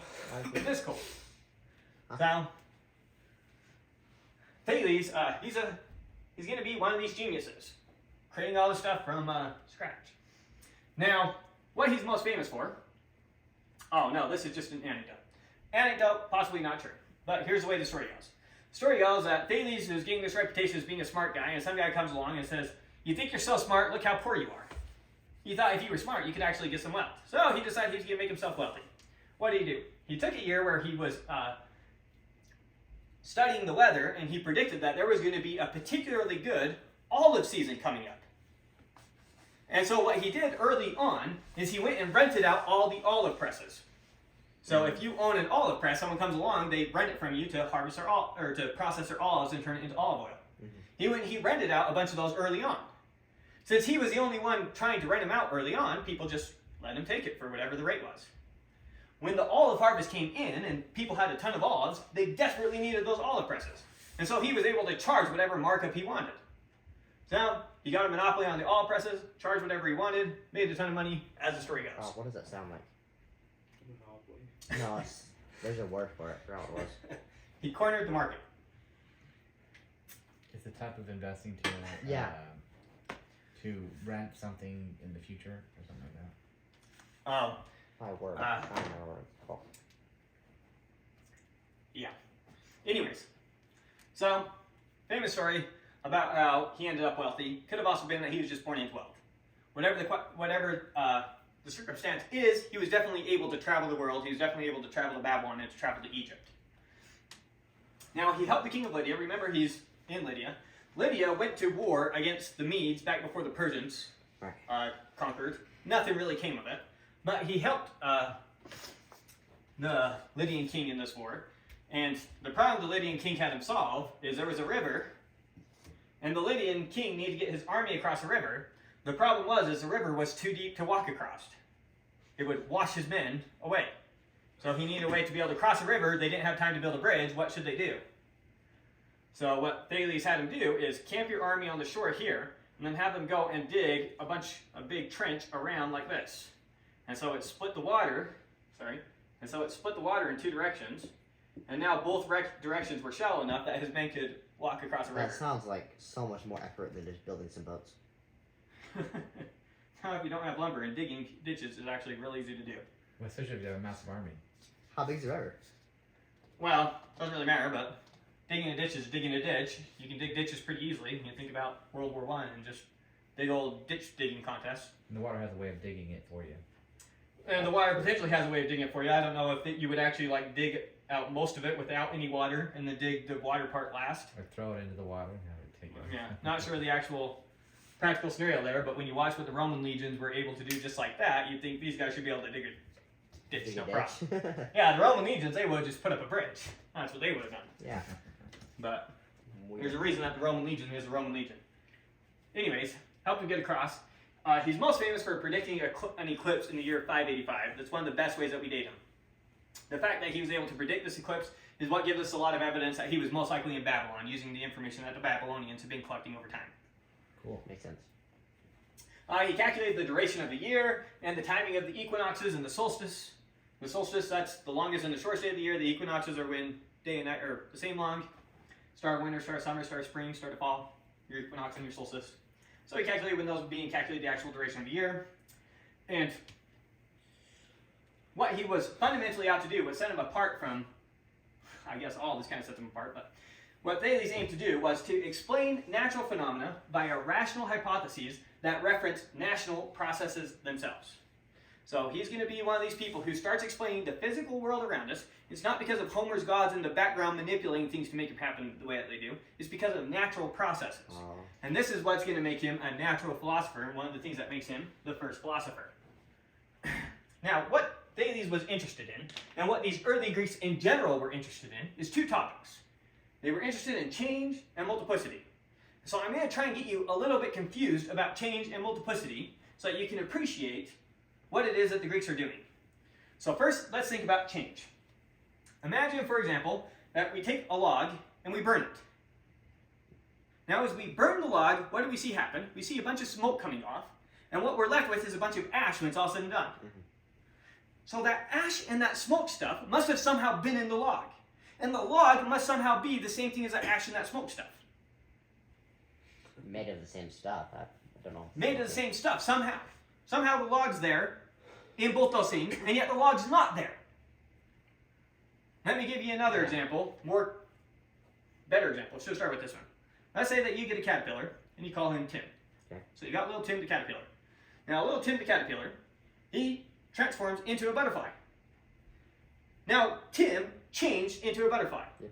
You didn't take Tim, throw him in the garbage, and go get a butterfly somewhere else. Right. Tim is that butterfly. He changed into that butterfly. There wasn't some substitution that occurred. It was change. Yes.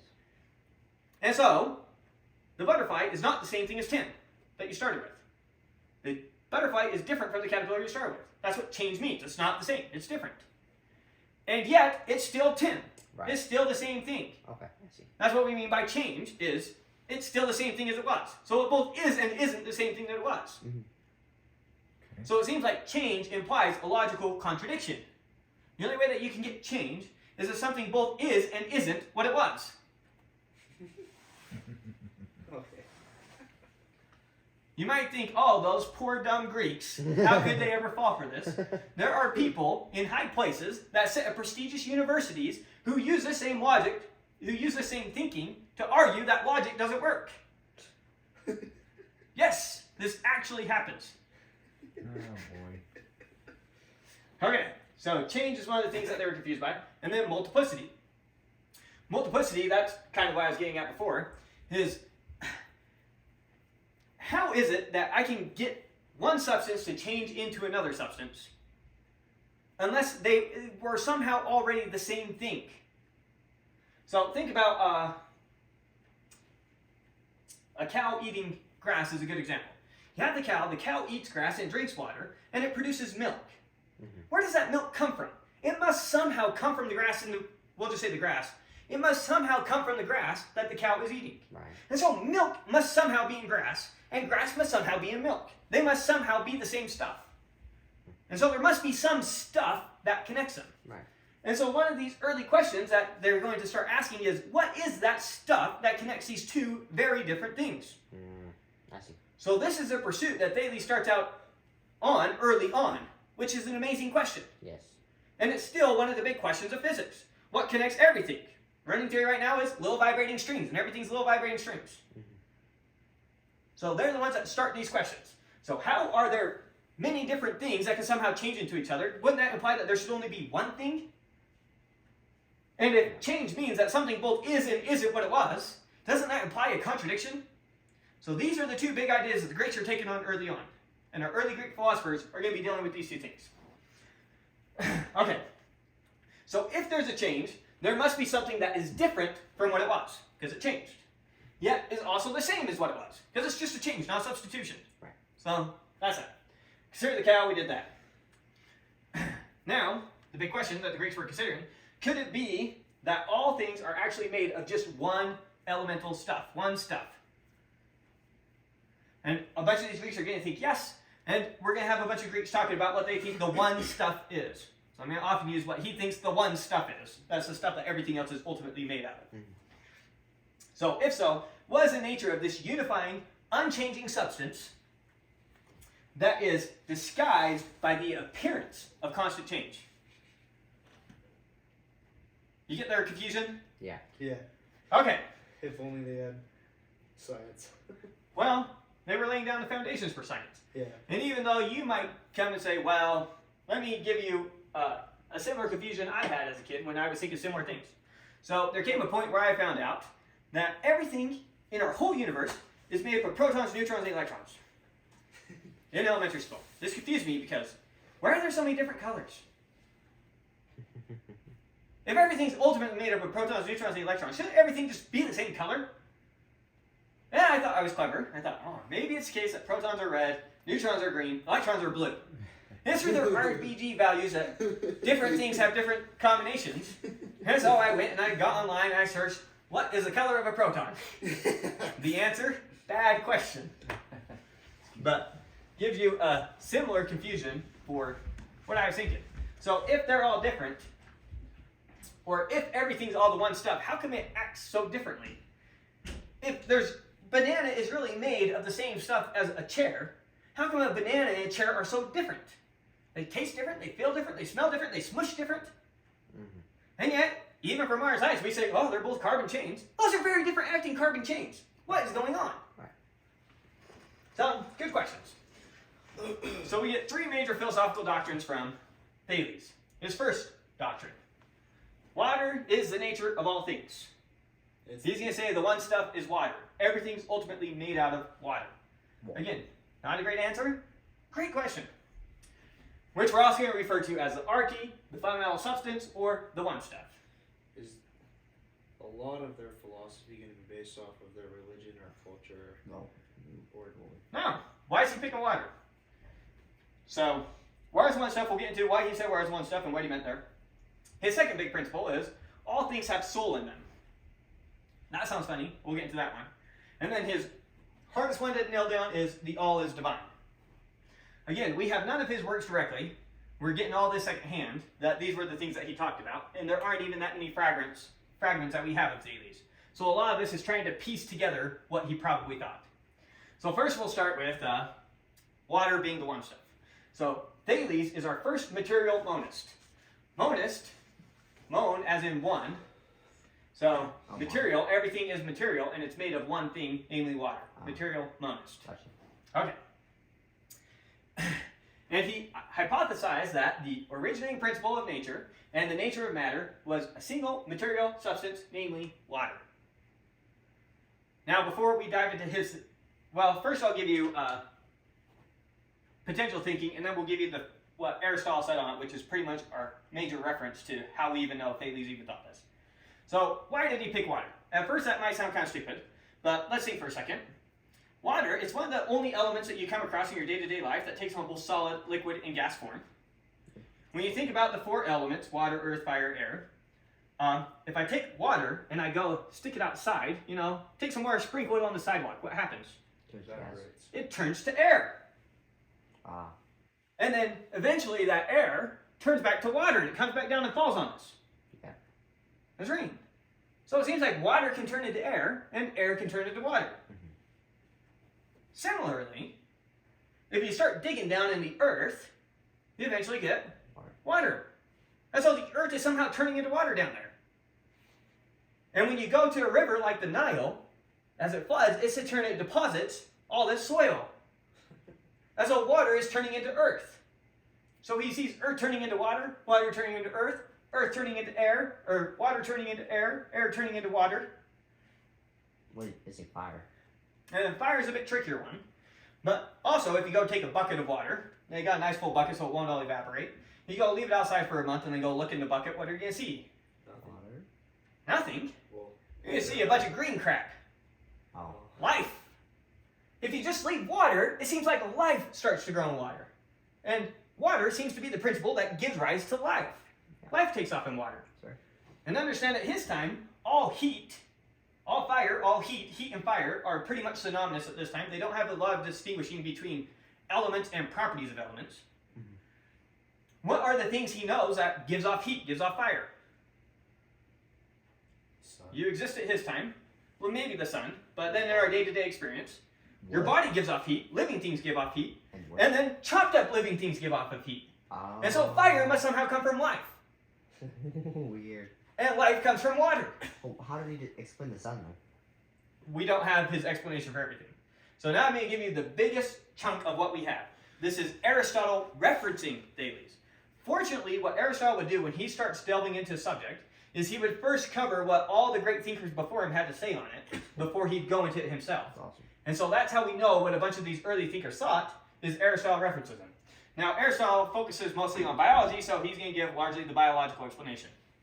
So Thales, the founder of this kind of philosophy, in this context he was talking about natural philosophy, says that the principle is water, and therefore declared the earth to be on water, perhaps taking the supposition from the fact that the nutriment of all things is moist, and that heat comes to be and is sustained by the moist. That from which they come to be is the principle of things. He also noticed that the seeds of everything have a moist nature, and that water is the beginning of the growth of moist things. Thales, at any rate, is said to have explained the principle and origins of things in this way. So that's our biggest reference to Thales you have. You already saw it. Again, we do not have a lot of direct information on these guys. But that's one thing we forgot to mention. So Thales also thought that the earth was floating on top of water. So he didn't think it was round? We don't know what he thought, because the obvious question then is, what's the water on top of? Yeah. Yeah, so we don't know. He thought the earth floated on water, and that the water, that earthquakes had to do with the earth going over a wave, for example. It's not a bad theory. That's very Based good. off of what he's got to work with, That's you pretty can understand his thinking here. Yeah. I mean, imagine you have no formal education, you're just thrown, and all you have is that direct experience that you get right around you. You can never look up anything. There's not books for you to go read. What are you talking about? You just gotta figure your crap out on your own. good. Right. Sounds And so like that's what he's doing. Sounds like what a child would figure out with. Right. Okay, the second major thing. All things have soul in them. Now, soul is one of these words that's getting covered a few times. What they mean by soul here is a moving principle. It is capable of movement without some external person acting on it. Like physical movement. Yes, like physical movement. Without a force acting on it? Without some external agent acting on it. It can move without somebody acting on it. Yes. Good thing they know So- the robots were. That is Thales weird. Talking about the four elements: earth, air, water, fire. Huh? When he's saying all things, is he talking about earth, air, fire, water? No, he's talking about that table. He's talking about the rocks outside. He's talking about everything has soul in it. Okay, why on earth did he think everything has soul in it? First off, living things, obviously they can move. Right. Okay, so we got them covered. But then there's also things like magnets. Now, a magnet, notice that it can move. Right? So it has a moving principle in it. Now, if I take a rock of magnetic material and I stick a magnet next to it, and then I pull the magnet away, I can magnetize that rock and cause some of its atoms to align. And so when before it wasn't moving, I stuck a rock next to it, pull it away, and now it's moving to things. Another thing that the Greeks knew about is you could take amber and roll it over fur. What's happening is the amber is collecting a bunch of electrons off the fur. But you take amber, roll it off a fur, and it gets charged. Right. It's kind of like when you were a kid, you took a balloon and rubbed it against your head. You got that balloon, doesn't stick. You rub it against your hair, now it sticks. Now it can start attracting things and repulsing things. And so it seems like everything is capable of moving if you somehow know how to get it to start acting. And so it's just, he thought it was just this process of figuring out how to excite the movement out of it somehow. Engender the movement in it somehow. Probably a better way to say it. Weird. So it seems like there's something you can always do to the material to get it to start having its own moving principle. But that's an external action, isn't it? Well, you do something to it, but now it can just do it. And so it's kind of like a human doesn't start moving until you wake him up. Okay, but it's not true for everything. So It's not true for everything. He thought It was. that it was, and we just didn't know how to get the same reaction out of other things. I mean, with the fur, you can't just go rub it with a stick. It had to be amber. Yeah. There's the magic. You take fur and you rub it with amber, you fool. Don't use iron, don't use bronze, don't use a stick, use amber. That works. Yeah. So And so it seems like there were these certain things that you could do to the material to awake this moving principle within it. So all forces were somewhat had a soul in his perspective. Everything he thinks has this moving principle. It's not soul in the way that we think about soul. Oh. It's just capable of movement independent of some external actor. Makes sense. Why do you think that? Physical movement. Physical movement. Not like It's a change. little bit- That's what we mean by a moving principle. Not change. Like literally able to move. Yes. Okay. Like how a magnet can move without you pushing on it or pulling it. Right. Now you exert forces on it in other ways, but obviously he doesn't know about electromagnetic forces. Right. Okay. So, Thales seems also, from what they say, to have supposed that soul was something moving if he said that the stone possesses soul because it moves iron. Obviously talking about a magnet there. There's a fragment. We're already talking about that. And some say that soul pervades everything, for which reason perhaps Thales thought that all things are full of gods. Full of gods meaning moving principle here, not necessarily meaning gods in the sense that we Literally. would say God. Yeah. Okay. And then the hardest one to classify, the all is divine. What did Thales mean by the all is divine? A lot of people interpret it as just supporting all things have souls in them. The author of the textbook I post, he gives some argument which I don't think is worth repeating because it seems like he's not really saying anything. And he just gives us vague, making weird connections. Another way that you can think about it is it's just Thales being orthodox to the Greek religion. Oh. And so, really quick, want to give you, again, what Hesiod pretty much gave us from the Greek religion now, so that you can understand what that means. So, in Greek mythology, first off at the very top, I should have put fate and necessity. Everything subject to fate and necessity. Mhm. Okay. Now we have primordial beings. These are not gods. These are primordial beings. And there were a bunch of primordial beings. The two most famous of them are Uranus and Gaia, or the sky and the earth. Now these are thought of as actually being the sky and the earth. This is not the god of the sky. This is not the god of the earth. This is the sky is the god, or the primordial being. And the earth is the god, the primordial being. So they weren't humanoid shapes, essentially. As we go down the list, they become more anthropomorphized, more humanized. Okay. So these are the least humanized. Then we get to what the Greeks called the Titans. One of your Titans was the sun. One of your Titans was the moon. One of your Titans was the ocean. Your two most famous Titans are Cronus and Rhea. These are the two that mated to give us our first batch of gods.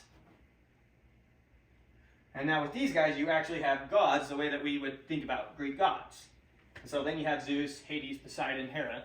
And now Zeus is the god who rules over the skies. Hades is the god who rules over the underworld. Poseidon is the god who rules over the seas. And they all three had to share the land in Mount Olympus. Right. But now you get gods ruling over things. Now, Prometheus, if you know the story of Prometheus, he was actually a Titan. But Prometheus is the one who creates man, and he creates man in the image of these gods. Yep. And so in Greek mythology, man is created in the image of gods. Not in the image of Titans, not in the image of primordial beings, in the image of gods. Mhm. And so that's why these gods are very anthropomorphized, because we're literally created in their image. But, so since you have these divine beings literally occupying everything, then everything is in some sense divine. And if you get into the Greek mythology, they have their stories for how certain other things even come into existence. Like there's a story about spiders coming from a demigod. And it's through some demigod's actions that spiders come into existence. Yeah. And they're in some sense the demigod itself. So, that's my own personal take on it. Not sure if that's true, but it makes sense to say this is just him being orthodox with the religion he's a part of, agreeing that everything is divine. That makes sense. Okay. I was a little. It seems kind of strange in the fact that this is of course heavily translated from a language we don't even understand, and then sometimes we use the word soul, and it means absolutely nothing to what we think a soul would mean, Right. and I It don't understand is why we would translate it to A that way then. huge problem. Because words change meaning so fast. Yeah. And it's so hard to understand. I mean, imagine just, you go back 50 years. You take some youth back 50 years. And they're talking to someone else. And they say that concert was lit. Someone from 50 years ago is going to think that they went into some nice concert hall and it was well lit up. Yeah. And that's 50 years. Right. Yeah. Or they're gonna say In a culture where we all pretty much share the same culture. We're not even separated off into a bunch of different groups kind of growing up together. If you think about the island of England, or Great Britain, think all the different dialects that go on that island because they all grew up Definitely. basically separated from each other. Yeah, these villages were 20 miles apart, but for a lot of history, 20 miles was something that no one's going to traverse. well, also English especially is just changes so rapidly. Well, yeah, so the English language is pretty well adapted to change, but the point is, yeah, it's a real problem that language changes fast. And the other problem you have, so we just have the problem of language kind of denigrating. What they also had the problem with is they're developing these new concepts. See, we already have these words for all these things. They're going to be trying to get at these concepts early on that they don't even have the words for yet. Right. And so they got to get the concept and then try and get the words to fit the concept and start making up words sometimes often. Yeah. Like one of the early things Greeks get confused by is they mix up indefinite, infinite, and boundless. We're going to notice a lot of arguments go south because they mix up these three concepts. Indefinite, infinite, and boundless. Okay. Now we can pretty much understand, just as I say those words, that those are three very different things. But early on, they don't have a good way of specifying between them. And you can see how those are all kind of related to each other. Right. And so we're going to see a lot of confusion in Greek arguments is simply, they're the first ones trying to develop these concepts. And so there just isn't the vocabulary for it yet. What's even worse is that, I mean, you're bringing to my attention that even if we understood the Greek language, you really ask the question, what is the Greek language within at a specific time and a specific location? Yeah. And that is even more challenging. Right. So Bertrand Russell gives one of my favorite criticisms of supposed experts on Plato. Because these experts on Plato, what do? They go and they study the Greek language left and right so that they can try and understand what it is that Plato's talking about, instead of just going and studying the mathematics that he's talking about. And so he points out that the majority of supposed experts on Plato wouldn't be qualified by Plato's own criteria to even study his to study his philosophy. Plato had described above the entrance to his academy, let none ignorant of geometry enter here. He wouldn't try teaching you his philosophy until he had at least mastered mathematics. That's cool. Yeah, interesting. And so they go and they spend all this time studying the language, which I'm sure gives you a lot of value, but also just learn what he's talking about, learn what he thinks. And that's the amazing thing about math, is because you can still go read Euclid's Elements and understand everything Euclid is talking about. Yep. Because while some words change meaning with time, some words don't. The word and is the word and. The concept and is the concept and. And a programming language will work just as well now as it will 2,000 years from now. In that sense, there's some things that stay preserved. Cool. Well, numbers and variables don't change. Right. So our mathematical concepts seem to capture concepts that just don't change with time. Well, pictures don't change either. Symbols and You can interpret pictures differently. That's So- true. Fair. That's very true. And what's being referenced from the picture. Yeah. If we ever get into... There are a few gotchas if you go study Euclid's Elements that you figure out as you're reading the book that he says things slightly different from you. But we're not studying his Elements yet. I'm reading it right now, actually. Cool. So one of the things you'll notice is he'll talk about this shape being equal to this shape. But they're not actually identical. And what he means by equal is they have the same area. Yes. And we use identity now very different. Well, I never even thought about that. And so that's a huge difference between how we use identity and how he used identity. Huh. And when we talk about a circle, we mean just the boundary. Yeah. When he says circle, he's saying what we mean by disk. I see. And so there's things like that that can get you your first time going through the elements. Yeah. Anyways, so we covered Thales' philosophy. Now you might think, okay, his philosophy, not all that impressive. But what is impressive? The importance was the questions he sought to answer and the type of answers he was giving. He was no longer saying this happened because the gods. He was saying this is the way it is because of these physical processes. He's explaining physical processes through physical things. And he started to give actual arguments to things. And the questions that he's asking are still some of the same questions that science is asking today.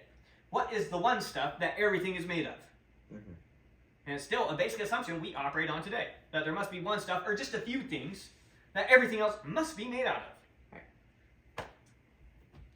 So he introduced the idea that natural laws govern, and that phenomena could be explained by reference to logic, to a logical reality, a reality that follows rules. For example, earthquakes when the earth rocks on water. Bad explanation, good type of explanation. And he's the first one giving these types of explanations. Okay.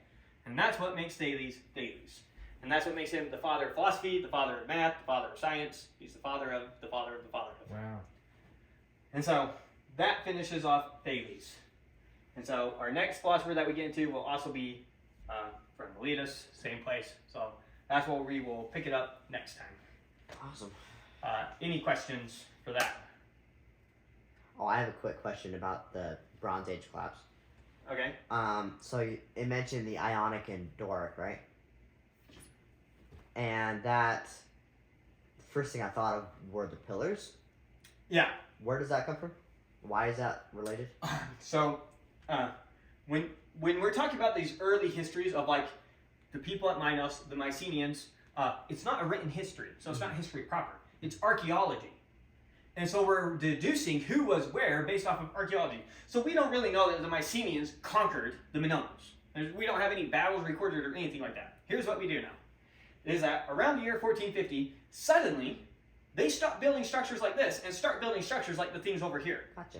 Okay. That's cool. Oh. And so that's how archaeology tries to put together So- a bunch of these pictures. And so the different columns that are being used over here are very different from the types of columns being used over here. Okay, then. And so people have their own styles. It's one of the ways that you can track them is through their architecture, who was where. That makes a lot of sense. A common example given is imagine that we didn't have any written record of ancient Rome. You would still go back and you would look at it and you would see statues of Julius Caesar everywhere. What would you assume? He must have been one of their gods. And they must have worshipped this man. Yeah. Which isn't too far off base. They ended up turning him into a deity, and he ended up being one of their gods. Wow. And so that's how archaeologists often have to think. They have to do it in terms of what's left behind. It's what we have to do when we don't have any written record, any written word of what happened. That makes sense. Okay. That is awesome. That's cool. That's It's gonna. We're probably like so far off. That is exactly right. We are probably like so far off. But It's that almost is crazy. guaranteed that we are off in a lot of major ways. What is important though is that we understand how they saw themselves.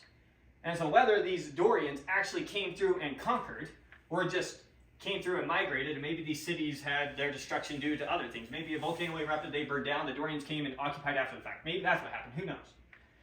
The Spartans themselves saw themselves as descendants of Dorians who came and conquered. right. And so sometimes what actually happened when we're talking about these philosophers and their thinking isn't as important as what they think happened. Yes. And that's often what shapes their societies and what shapes the way that they think by the time we get to Okay. history. That makes sense. But yeah, we could be so way off on so many things it's absurd. You think about more sure fields of study, like biology, for example. How often do we have biological facts that's like, oh, it's supposed to be this way one way, and the next way it's supposed to be completely like this? A lot. True. I remember when I was taking organic chemistry, the thing was that stay away from saturated fats. Trans fats, not so bad. They got the kink in them. Stay away from saturated fats. But don't eat Now eggs. the health is the exact inverse. Oh, the saturated fats, turns out they're not too bad. The trans fats, dodge them like the plague. Or that if you eat cholesterol, you'll gain cholesterol. Right, whatever it is. So, with these harder sciences, our views change left and right all the time. It wasn't that long ago. You go back to the year 1900 and you would ask a physicist, what's the one thing you were most sure of? They'd probably say that there's an ether. And that's what Albert Einstein did away with. Oh, turns out there is no ether. So, you're absolutely right. Should take all of it with a grain of salt because, one, we don't know, and two, I'm not an expert on all this stuff, so I could also be like misremembering, misquoting, or just misunderstood what I read and then just lying to you. Well, I guess I wouldn't be lying, but who knows? Maybe I am actually lying to you. Maybe I really know it was one way and I'm telling you another way just to see if you'll lead it up. You never know, so gotta take it all with a grain of salt. Always use your own brain, always use your own thinking. First idea that comes to your head has to be accepted. Because it's better than no idea. Well, I don't know about that. I can see how that would catch on. I'm saying the only time that I have had time to make a judgment is I have to at least be exposed to different Yeah, we perspectives. got two different ideas before you can consider the other one. Well, I think the best thing to do is like not necessarily worry about the history and just more their philosophy. Right. Well, for us, we care about the philosophy, but there's people who obsess about studying the Bronze Age collapse and all the possible things that could have happened. It's a cool. Oh, it's fascinating, and yeah, I love history, and I would love to spend a lot more time talking about the history and the warfare. I love talking about ancient battles, ancient battle tactics, but Yeah, they're awesome. Well, that's not the point of the class, so I try and contain myself. as far as philosophy goes, though, we don't even care if it was Thales or if that was even his philosophy. We just you just care that you're studying the philosophy. Itself. Yes, studying the ideas, and yes, that's kind of a good point because so we have Thales, but maybe it turns out that Thales' big brother was the real genius, and Thales was just kind of piggybacking on him. And we got scraps from Thales, which gave us philosophical ideas. Does it really matter that Thales was actually the first philosopher? No. But whatever was going on, what was going on in Miletus at the time, was definitely different from what was going on in the rest of the world. Yeah. So it's almost guaranteed that no, Thales wasn't actually the first mathematician or the first philosopher, and if we actually knew all the history, we'd be a little bit more subtle and say, actually, if you look at these 5 people, it was a subtle thing that kind of happened, and Thales was when it was, he's down the line more, but we don't know about them. We see what came before, we see Thales, and we're like, wow, what a jump. That guy must be the father of this. Yeah, it makes sense. The only one recorded is basically what we're Right, saying. the one who's recorded is the winner. I mean, I often think about Aristotle's works were this close to being completely destroyed. Yeah, I know. They were so close. They ended up in some cellar somewhere. And as the people came along and conquered, and the man who conquered went and looked in the cellar of this house and saw the manuscripts sitting there. He's like, what is going on? This needs to be preserved. This needs to be saved. And that's how Aristotle got saved. He was this close to being completely forgotten. And yet, when you look at the greatest philosophers of all time, there's almost 4 names. If you were to go ask any modern philosopher, name your top 5, who do you think the top 5 greatest, most influential philosophers of all time are? There's 4 names that will consistently come up. Socrates, Plato, Aristotle, Immanuel Kant. Yeah. If you told them, now pick the two who are by far the most influential, it will almost always be Plato and Aristotle. And we were this close to losing Aristotle. Who knows what we lost? Yeah, maybe 99%. We think about Aristotle as this, 1 in a billion genius. Maybe he wasn't. The only one that Maybe actually there were a lot of didn't geniuses at care the to time. write it down. Yeah. Well, it's not even cared to write it down. It It's wasn't not preserved. A This lot of is these thousands people of years. wrote, a lot of the philosophers we're going to talk about, they had tons of works. And it just so happens that they weren't preserved through history. And so who knows what we would have thought. Now, maybe they would have turned out to be more like modern philosophy and we said, oh yeah, garbage, garbage, garbage, garbage. Aristotle's all that mattered. Yeah. Who knows? I really think the great lesson from all of this is to realize that there's just no one system of government or one technology or one advantage really works in all circumstances. Like the different things working in different circumstances is it indicates the importance of being how important it is to be adaptable to the circumstances you come up against. Well, that's what makes the Romans famous. Yeah. Always adapting and stealing good ideas. And that's the next thing is the principle of diversity and going far and wide to get all of the people's perspectives really creates a rich culture that can Well, go on maybe. top of. Let's be careful how we say that. Because it's the Babylonians and the Egyptians who contributed. It's not, let's go see what everyone has to say. It's, there's actually people who were doing intelligent things and we can go get that. There's not necessarily value in going and getting a bunch of different perspectives.